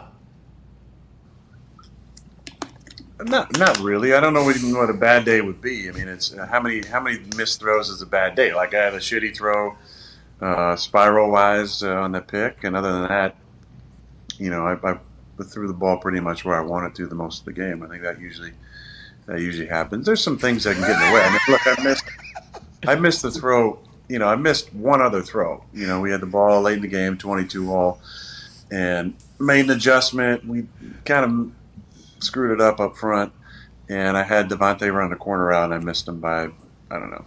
It was one of those throws where you feel like you're about to get rocked, and so you think that getting rocked by DJ Reader is going to take off a certain amount of steam, so you almost throw a little bit harder. The ball kind of came out before I got it, totally rocked, so totally missed the throw. That was a shitty throw. So I had for sure two shitty throws in the game. Yeah, you stink, dude. That's usually how it goes. You said, I love that. I absolutely love that, because that's what it looks like when you're throwing it into the net at practice and in games. It looks like you can just put it wherever you want. That's years and years and years of honing that skill. It's fantastic to watch. Before we let you go, and before we dive into the book club announcement, there is something happening in the NFL right now that is obviously massive in the real world, not just in the NFL. And I think somebody who's been around the NFL as long as you, just like I had this thought in AJ, the NFL locker room is such a beautiful place because it's such a collection of backgrounds and people that are vastly different from maybe you are. So the things that were being said by Gruden in those emails makes no sense to me for the culture that is the NFL. Do you have any thoughts on that whole situation and how we go forward, anything like that, Aaron? Yeah, I mean, I think that it's going to come out. The truth is going to come out. That's one thing for sure. I think we have to leave space for people to grow and change and better themselves. But I think there are opinions that just don't belong in the game. And I can say with real honesty and pride that I don't feel like those are opinions that are shared by players. I feel like in the locker room it's a close-knit group of guys, and we don't treat people differently based on the way that they talk, where they're from, what they're into, what they look like, and I'm proud of that. I feel like that's the most important thing to being leaders, to being connected as a team is respect and love and connection and really seeing people. And I know that there's probably opinions similar to that, but I feel like they're few and far between. I really do. I feel like the player and the coach of today is a more empathetic, advanced, progressive, loving, connected type of person. And I'm proud of the locker room that we have and the way that we talk, because people come from different backgrounds. They have different opinions about everything from politics to raising a family. And the locker room allows you the opportunity to have some incredible conversations and to see where people are coming from and to hear and listen and hear a new perspective. That to me is the best way to grow and to learn and to change and to better yourself. Is not to live in an echo chamber where you are constantly hearing the same stuff that emblazons your opinion, that confirmation bias that we know exists on social media that keeps feeding you the same type of content. I think we need to fight against that and to listen to opinions that might be different than tenets that we hold on to, and continue to grow and challenge our own belief systems, why we believe what we believe. Questioning things is the only way to grow. That's why I said at the end of last year, question everything. That's the way you grow, is by learning about why you believe what you believe, and then testing the things that are important to you from a knowledge standpoint, from a personal standpoint, so you can better yourself, and learning about people who look different than you, who are from different places from you, who speak different from you, is the only way to truly understand. And when you understand people on a deeper level, then you can grow and change. And I think that's what we need to continue to promote in our league, is understanding and listening. I think that, like I said, we need to allow people to grow and change, but those opinions, don't have a place in the game. And, it was surprising to see that thing went so quickly. Yes. But I think that was probably the best decision for all parties involved. And hopefully we can all, as a league, learn and grow from this. And hopefully it puts people on notice who have some of those same opinions. Like, hey, man, it's time to grow and evolve and change and connect. And that shit doesn't fly. And learn about people. Hell yeah. Basically what you just talked about is learning about people that aren't like you. It's a huge deal. It helps out with empathy. I hope we continue to do that. Speaking of learning and becoming a better person, there's one. We appreciate you speaking on that, by the way, Aaron. That was awesome. That was really cool. You could have dodged it. Obviously, you chose not to. It's very nice of you, the MVP of the league, a great representative of the league, and a man who has a book club that is hot in the streets. Ladies and gentlemen, it is time for the 6th installment, the 6th book chosen for the Aaron Rodgers Book Club. Drum roll, please. First, it was The Alchemist by Paulo Coelho. Then Where Men Win Glory about Pat Tillman and Jonathan Crocker. The Giver made its appearance. Be Here Now with Ram Dass. In this past week, it was an absolute dream and a joy to read about the 4 Agreements by Don Miguel Ruiz about the Toltec people. Week 6, Aaron Rodgers Book Club book is... You Are the Universe. Of course I am. Of course I am. This is a super dense book. I just finished reading it. It's called You Are the Universe by Deepak Chopra and Manas Kafatos. I don't want to butcher his last name. I apologize if I did. Yeah, just did. That's his PhD, and Deepak Chopra is obviously a very famous doctor. And this is New York Times bestseller. It's a dense book. It's got some crazy concepts. I can read it. There are a couple brilliant minds. It's a longer book, I think, than some of the ones I've. No way. Yeah, but it's not. It's under 300 pages. So you can read it in a week for sure. Okay. But, Here we go. You Are the Universe. The tagline is Discovering Your Cosmic Self and Why It Matters. Oh my, I can't wait to get cosmic with that. 298 pages of greatness. I am the universe. You are the universe. You are the man. Thank you so much for joining us, Aaron. Thank you, guys, and can't wait to talk next week. Hey, is it Tuesday yet, dude? Oh yeah, let me. Are we gonna play something today or what? Hey, what do you need me to be? Oh. Play some Kid Rock. This fucking guy. Come on. Shame. I thought we were the universe. Let's get to a break. We have to. We powered through that. That was a very long conversation.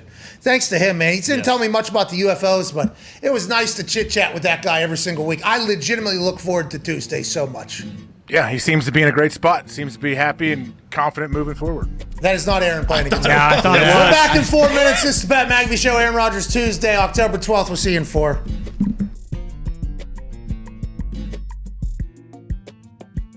Ladies and gentlemen, the head coach of the Pittsburgh Steelers, Coach Mike Tomlin.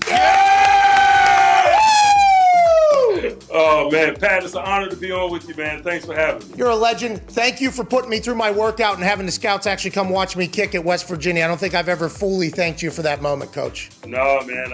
I've drank the McAfee Kool-Aid for a long time. Let's get right into it. The locker room culture changed completely when I was in the league, from when I was a rookie to when I was done, and I retired after the 2016 season. Now it's even more different, I would assume, from when you came into Pittsburgh and everything like that. The dancing on the logo, the TikTok, everything like that you guys have had to experience. What is your messaging in there? How do you adapt and let players be themselves without, doing too much? Because that is a fine balance that you've been able to do, I think, in an incredible job with throughout your entire time in Pittsburgh. I think for me, more than anything, I try to stay connected. Just getting a sense of where these guys are coming from, what's in vogue for their generation, what captures their attention, how do they learn, how do they communicate, how do they interact with each other formally and informally. And I think being a parent kind of helps me. My boys are 19 and 20, so it's not much difference between them and some of the younger guys that I deal with here. And so for me, it's just about gaining an understanding, working to stay connected. That's my general attitude, man. It's adapt or die for me. And I don't want to be one of them old crusty guys, man, that just refuses to adapt. Although I am one of those old crusty guys now. Yeah, you are old as shit now. You know what I mean? I mean, you've been around a long time. I remember back in the day, whenever you showed up, there was a lot more, to the camera. There's a lot more. Yeah. There was a lot of that. Now you're just old ass man now, huh? You know how it is. Years in this business will scar you, man. It'll settle you down. That is classic. One of my favorite moments with you is when you would tell me every warm-up, I'm going to get you back to Pittsburgh when you're old and cheap. What does that mean? What did that mean? And should that have been taken as a smack in the mouth, like whenever you said that to me? No, man, it was a tip of the cap, man. There's certain guys around this league that I'm really interested in, but I know I cannot afford. And you were one of them, so I was going to wait for you to physically deteriorate a little bit until you came back into my wheelhouse. Yinzers are going to go bananas in Heinz Field this weekend. First time it could be filled up in a long time. I can't wait to see it, and I can't wait to... Oh, mama, I'm here. Oh, my life,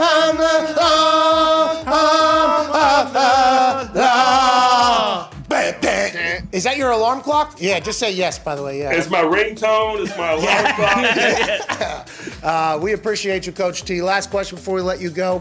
Why'd you let Troy Polamalu do what he fucking did to me? Why'd you let... I know you've heard of this. Why?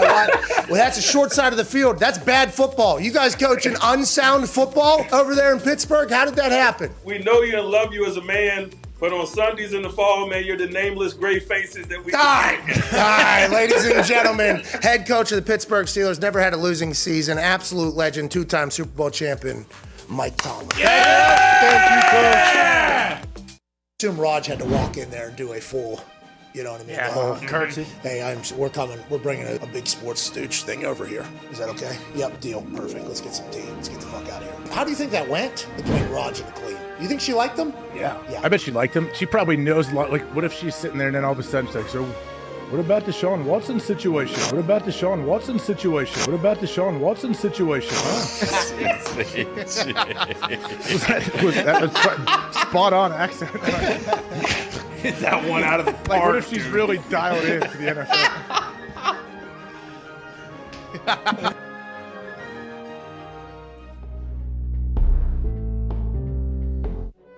Every day is game day for these guys. It's showtime on the Pat McAfee Show. To be clear, Connor just acknowledged something in the book world that I didn't know.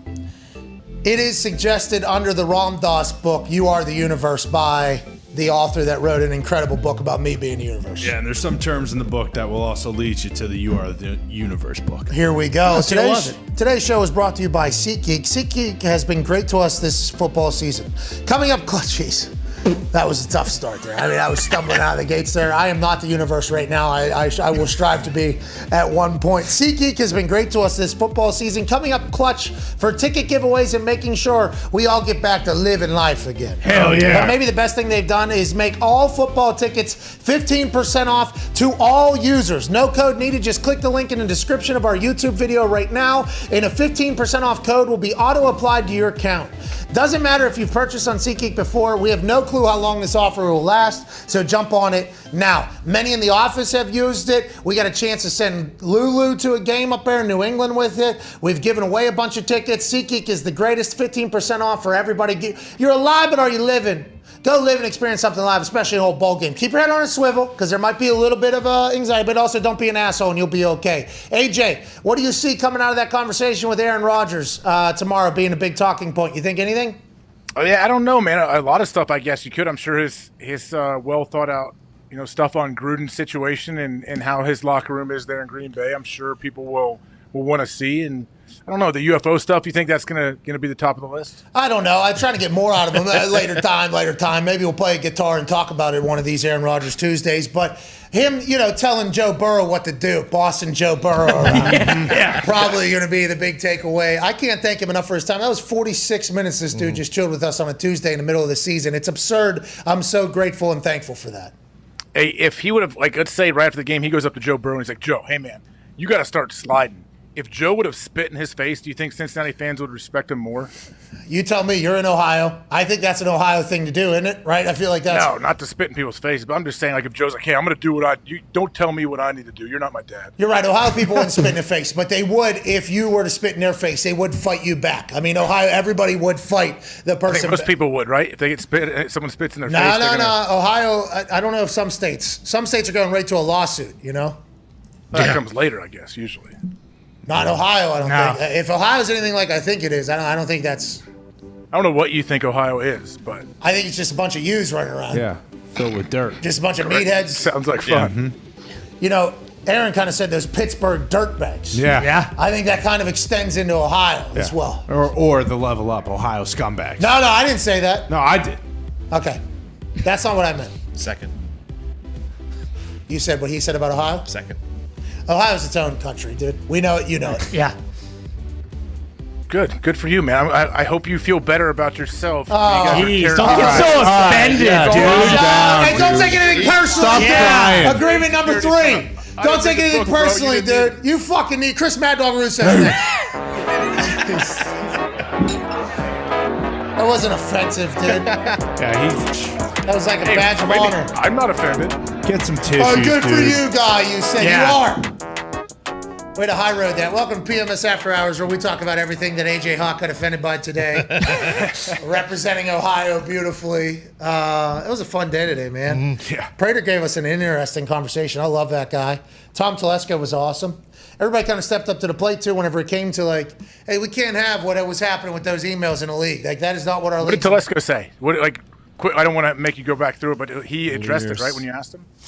He did. He talked about it. He kind of similar to what Aaron said, I think, if I do recall. Yeah, it was He said a lot of, the NFL is filled with really good people. Right. Yeah, a majority. Don't take away from all the good. There's a lot of good happening in the NFL. And we talked about this either in the second hour when you were on or in the first hour. The people that hate the league and hate football, they point to moments like this and call us, these barbarian douchebag idiots or whatever. But there's so much good happening around the league that it gets kind of swallowed in this. That was Tom Telesco's big take. Yep. Which is real. And that there's a lot of good stories from, all different levels of the NFL, but they get covered up by stuff like this. Which, noted, have to get this out. Yep. This is priority. Can't have this happening. But there's a lot of good shit as well, which I think is what everybody in the NFL is trying to remind people today, is it seems as if the NFL is filled with terrible people. There's 650,000 emails happening and everything like that. Who knows what's going to come out next, but that is not the case. Even though there's a lot of money, there's a lot of competitive, there's a lot of everything happening in the NFL. It's a majority good people, I think. I might be wrong. I think people would be very surprised if they got to spend a lot of time, spend some quality time with a lot of players who they think may be thugs, or they think may not be good people because of what they see on the field. They see these guys as savages on the field. The majority of those people are awesome dudes, awesome teammates, family men, have kids. When you see them in the real world, taking care of their kids or hanging out with their family or just with their parents, you realize there's the vast majority are really good people. But yeah, of course, the people that get the headlines are ones that get in trouble. And I was once one of those guys, so, not for anything like this. It was a public intoxication, and my mugshot was terrible. But that was talked about a lot more than, the $100,000 that Peyton raised, I think, the day before at a bowling event. You know what I mean? That is not going to get talked about that I think I was even at, maybe. So I was a part of that. It wasn't talked about. Wasn't talked about at all. But that's the type of thing. That's the world we live in. Hopefully we'll be able to change that as we continue to evolve and move forward in this whole thing. Let's hit the 5-hour energy phone line. Let's go to Nathan over there in Ohio. I assume I know a lot about Nathan already because where he's calling from. What's going on, Nate? Not a bad thing, buddy. Hey, shout out AJ for standing up for Ohio in the face of these. There you go. I hear you, Nathan. OH. IO. Let's go, buddy. All right, so Pat, I know you think analytics are against kickers, but I'm about to throw some analytics at you in support of kickers.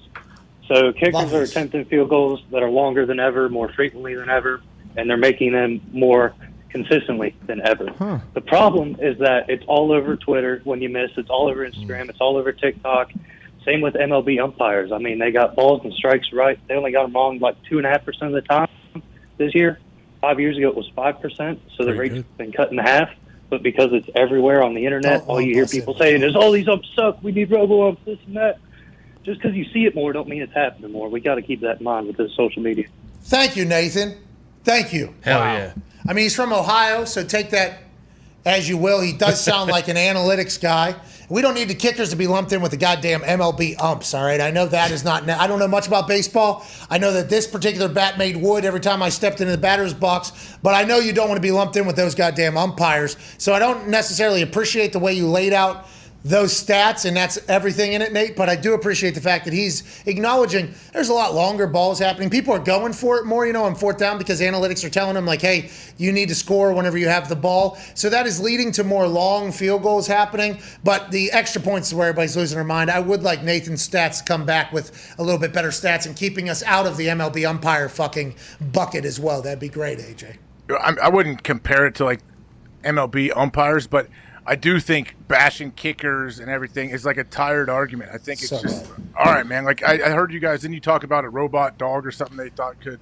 Yeah, it was on College Game Day. Can we replace the kickers with these people? Yeah, that was on College Game Day. That the lady on there, I don't know who she is. It's just I think it's like a cheap joke. It's like when they talk about comedians doing hack. Yeah, comedians doing hack jokes. They know you can get a laugh. Like they can get a little bit of a reaction if you just talk. Oh, can we just have enough of these kickers already? Like, all right, man. Like if there's any position I don't want any of my kids to play, it's kicker. Just because I think it's absolute a mental nightmare to think of watching my kid have to try to kick game-winning field goals. Yeah, watching that family for Texas A&M. Yes. Oh, yeah. Small. I thought about my mom. My mom, when I was in college kicking and punting, she was a mess, dude. I guess I didn't know, but people would tell me, like, hey. How could you not be? If I was to go kick in the NFL, I think my mom might have died already. Like, if I was a field goal kicker, like punting, I wasn't exactly happy about being drafted as a punter, but I think my mom was like, thank God, Jesus. Because just like me, she didn't know where the hell the ball was going, She didn't have a clue where it was going. A lot of people around her were expecting one particular outcome, and she was just, my mom was an emotional wreck during that. My kid isn't going to be he's going to be a golfer. My kid's going to be golfing. So Smart. Hell yeah. Probably watching him make putts, though, is going to be a nightmare. I was going to say, that's a pretty you should get some lessons from J.R. Smith, man. That guy looks good. Who? He does. J.R. Smith, he's already playing in college. Yeah, he shot an 83, but I saw him hit. That's not shots. an 83 that you would shoot is not the 83 that he shot in a collegiate tournament. He's counting every single stroke. There's no gimmies, not fluffing the ball. Like, that's a legit score. He also stepped on a beehive on the third hole and had to get treatment for it and then finished his round. JR's awesome. Yeah. J.R. Smith is awesome. Getting a chance to meet him as a human, fucking awesome. I love that he's going back, getting educated, trying to, become a better golfer and a better human as well, because he didn't get a chance to do the college thing because he was so fucking good at basketball. I love it. He drove his Bentley to that tournament, too. Awesome. Legend. Awesome. And by the way, NIL, he can still get Nike deals and everything. Oh, yeah. 100%. I love him. Beast. Can I go play NAIA, right? Because the NCAA has that 5-year clock for once you start, you can play 4 seasons. Then there's obviously the gray shirt, the blue shirt, and everything that can extend that 5-year clock. But if we were to go to like an NAIA school, could we just become their golf team? And does NAIA have a golf team? Is that something? I would assume so. I think we could definitely get a squad together for Bishop Sycamore and just start competing in those tournaments. Yeah, well, Bishop Sycamore needs to make another appearance, by the way. Yeah. They'll be back. John Gruden and Urban Meyer are waiting for another Bishop Sycamore game. Yeah. You know what I mean? John Gruden might be coaching Bishop Sycamore pretty soon. True. Yeah. Hey, he's gone forever, dude. I mean, where would he go? SC. Where's Brenneman right now? All right. Could probably. All right. Let's go to the phones. I'll coach at the high school that Brenneman's calling games. Exactly. Yeah. All right. Let's go to the phones. Let's go to Ecos over here in London town. What's going on across the pond, pal? It's an international show. Don't doubt it. How we doing, boys? Not too bad, mate. How are you over there, Hat? I'm doing good, thank you. Yeah, I've got one thing to say quick. I was at the game this weekend, and I was wearing my For the Brand hoodie. Yeah. I got a lot of love. I got a lot of love saying, hey, McAfee's the best. So shout out to you and the boys. You guys are doing your thing. Oh, we're known over there in London town, pal? You're saying a lot of people knew who the fuck Oh, yeah, mate. I got a lot of love for my For the Brand hoodie, mate. Everyone was saying, McAfee and the boys, the best. So, yeah. Man, we got to go to England. Thank you, Ecos. Are we allowed to travel internationally right now? Are you allowed to just kind of go do-si-do wherever you want? As Are we long at as that you point? have the passport or whatever. Yes. We got to do an international show. We got to go say hello to these beautiful people. Maybe a show in Estonia as well for Yeah. And beat the bag out of Bjorn and ping pong Yeah, in go Germany. to Germany, beat the shit out of Bjorn and Yeah. ping pong, and maybe everybody over there, because that's their game. They love ping pong. Line them up. Maybe we just have a gym. You know how in Russia they have those parks with those chessboards? Of course. And people just sit there at the end, and then people just kind of come through. You know what I mean? Oh, yeah. You know what I'm Beth talking Harmon. about? Yeah. Beth Harmon showed up and did her whole. Maybe we do that in Germany with a ping pong table. Just have an open door policy in Germany. Come on in, get your comeuppance from the American in ping pong. But in England, I did not know we had this in London, Ecos. Am I saying your name right, by the way? Ecos? No, I think Mitt butchered that. But, yeah, it's Akos, A-K-O-S. Akos. Yep. I sounded like an asshole calling you Ecos when your name is Akos. Are you born and raised in London? No, I'm from Hungary. Shout out. Shout out Hungary, dude. I didn't know we had. Good. Let's go. Yeah, mate, you guys are international. Come on. What's the deal, Akos? I did not know that. Do you have a soccer team over there? Handball team. Yeah, we've got a six-a-side team. Who's your team? Who's your team over there? I don't have an English team. My team is Real Madrid, but we have a local league as well. All right, Akos. I appreciate you, man. Yeah. Hey, we're fucking internationally known on the microphones, dude. Let's go. Is that a big Good for deal you. or not? No, you too, You AJ. too. Yeah. AJ, it's just Idiot. when they say that, they say everybody, dude. You fucking idiot. Hey, I saw your boy on the sidelines of the game, Pulisic, right? Yes. Hey, Yeah. why was he playing in the game that we lost to Panama? Hey, Yeah, excuse me. I don't- Not good. He's out there taking selfies on the goddamn sideline of the Tottenham Stadium, and we're playing Panama and losing in the World Cup qualifying. Hey, Christian, get your fucking ass in the game, pal. We got a World Cup to win. He's injured. What? I believe he's injured. When's he coming back? Get in for a fuck's cold sake? tub. What's he at a fucking football Yeah. game for? Get your kid on. We're trying to win a World Cup, Christian. Hey, listen, I've been a supporter since before you changed your goddamn number. Wow. That's right. Did we slip out of the top 10? No. We're How still come top the only of the time we league. win is when our B team's in? Every time we talk about us winning, yeah, it's only our B They team. the B Well, team because lost. our A team never plays. The B team just lost to Panama. What tournament are we on now? This is a World Cup qualifying. Qualifiers, dude. This is a big one, When's the World dude. Cup? Okay, when's the World Cup? Have we figured this out? yet? This has been a 2022 9-month Next December. I thought it was this. Dude, it's in Qatar. Stop being so dumb. Bring Bob Bradley back. No. I don't think people are pulling for that. I don't think. I don't know the soccer community well enough, but I don't think they're calling We for got that. the guys. We'll be fine. We got Gio Reyna. He never plays. We got Christian Pulisic. He never plays. Pepe out there, the 18-year-old scoring all the goals. Can we get him a little help? We're supposed to win the fucking World Cup. We've been saying very loudly we're going to win the World Cup in this internationally known show. Now you're making us look like a fool. We're losing to Panama. I think You the guys thought- aren't going to like it, but the answer, classic Ted Lasso situation, Gruden coaches the Americans team. Something to think about. I don't even know how that. No. I don't even know how that became a sentence that was formed in your brain and made its way onto the show. I don't even know. I think the thought is, hey, we have Pulisic. I'd rather fucking Jay Sut as Jay Sut coach the American team than Gruden. We don't need the hate that man obviously has in his heart in our U.S. soccer system. What we need is love, and the love is for winning World Cups more specific.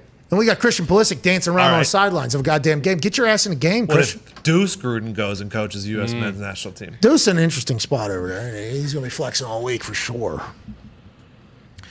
What happened there? Ted Lasso was not run out of town for sending terrible emails. Like, how was that a classic Ted Lasso? Football coach, going to coach on the pitch.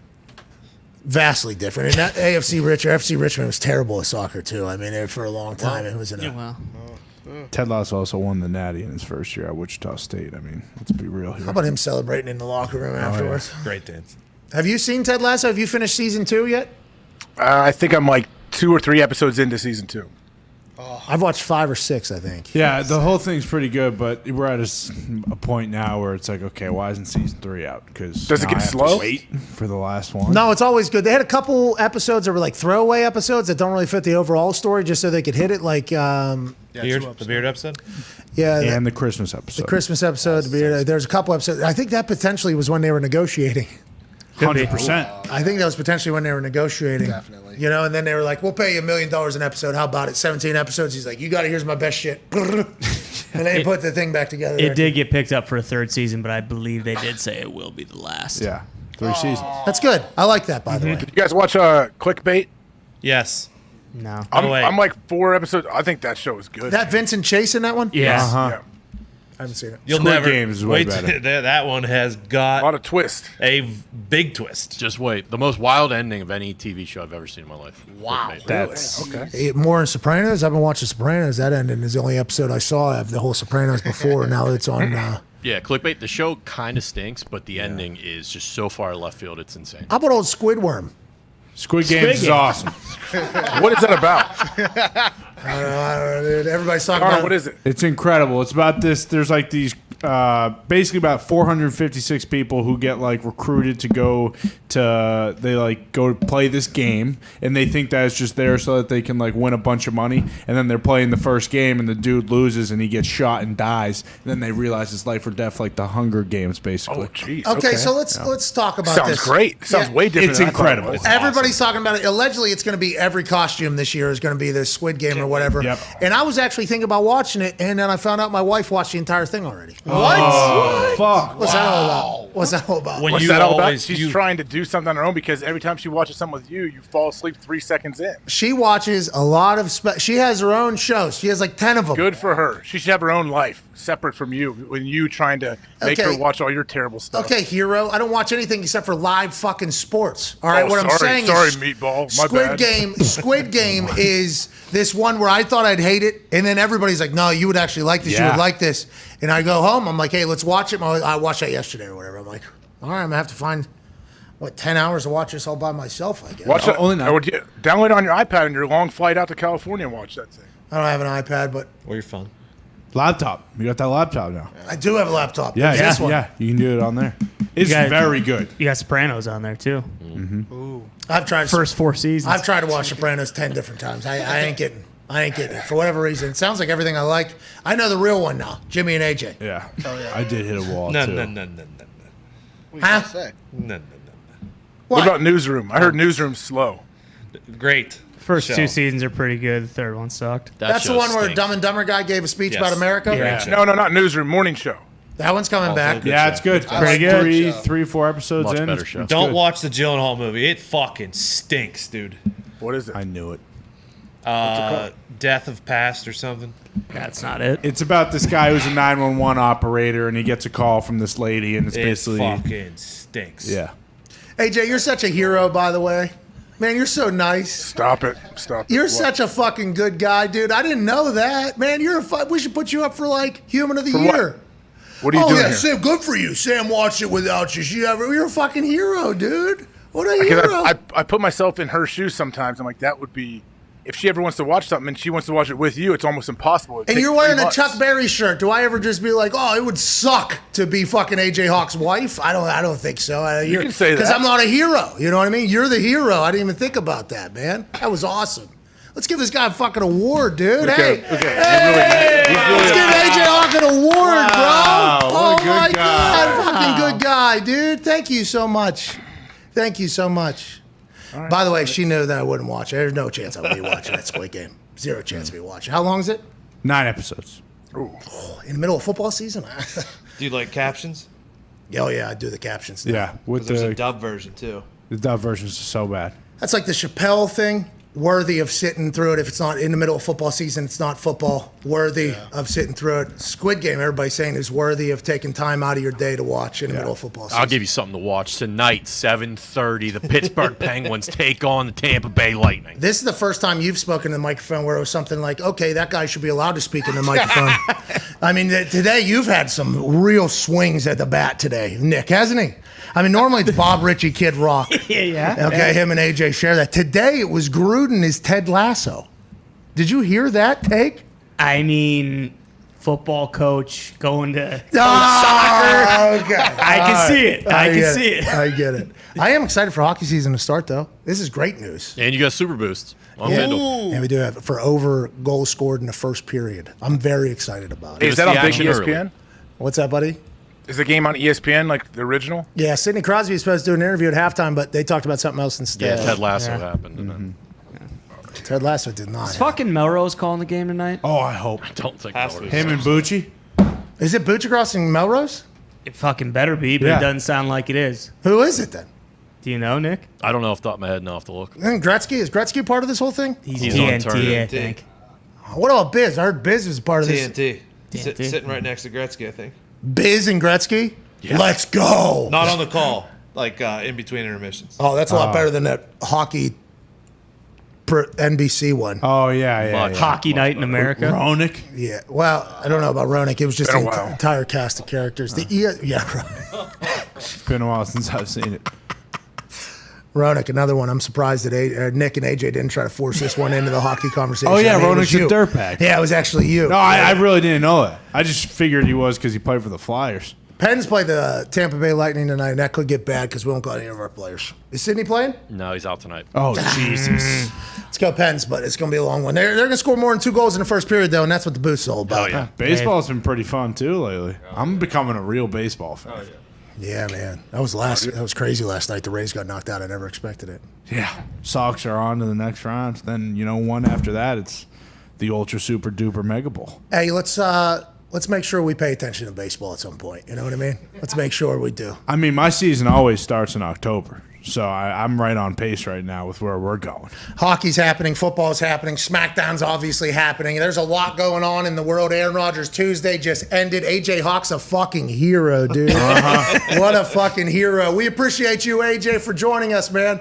I always feel good when I can actually get you like somewhat really mad. It's good. It feels good. Well, I like the fact that Frustrated. you just, you hopped right on top of a high horse and was like, I'm a fucking hero, dude. That's unbelievable to me. When I was clearly the victim in this story because I'm not going to get a chance to watch a show that everybody on earth is seeing. Okay. The only reason I'm even saying anything is because I have sat down with you and Sam, and I've talked to Sam and you about what it's like to try to watch a show or movie in your household. Yeah. And I instantly said, you're going straight to heaven, Sam. This sounds awful. How do you ever do this? Sam is going to heaven. That is a factual statement. She will be going to heaven. By the way, what is heaven? I don't know. Sam will find out whenever the whole thing happens. But in this particular case, I kind of got screwed because I kind of wanted to watch it and can't watch it now. And not that I ever would have. I probably wouldn't have made it through an episode. Definitely wouldn't have made it through at least one episode. But I don't even have the opportunity to anymore. So thanks for being a hero, man. I appreciate you. We'll be back tomorrow. When you're a grown-up, you can watch it on your own. When? On your 7-hour private flight. Well, then I would have to download it beforehand.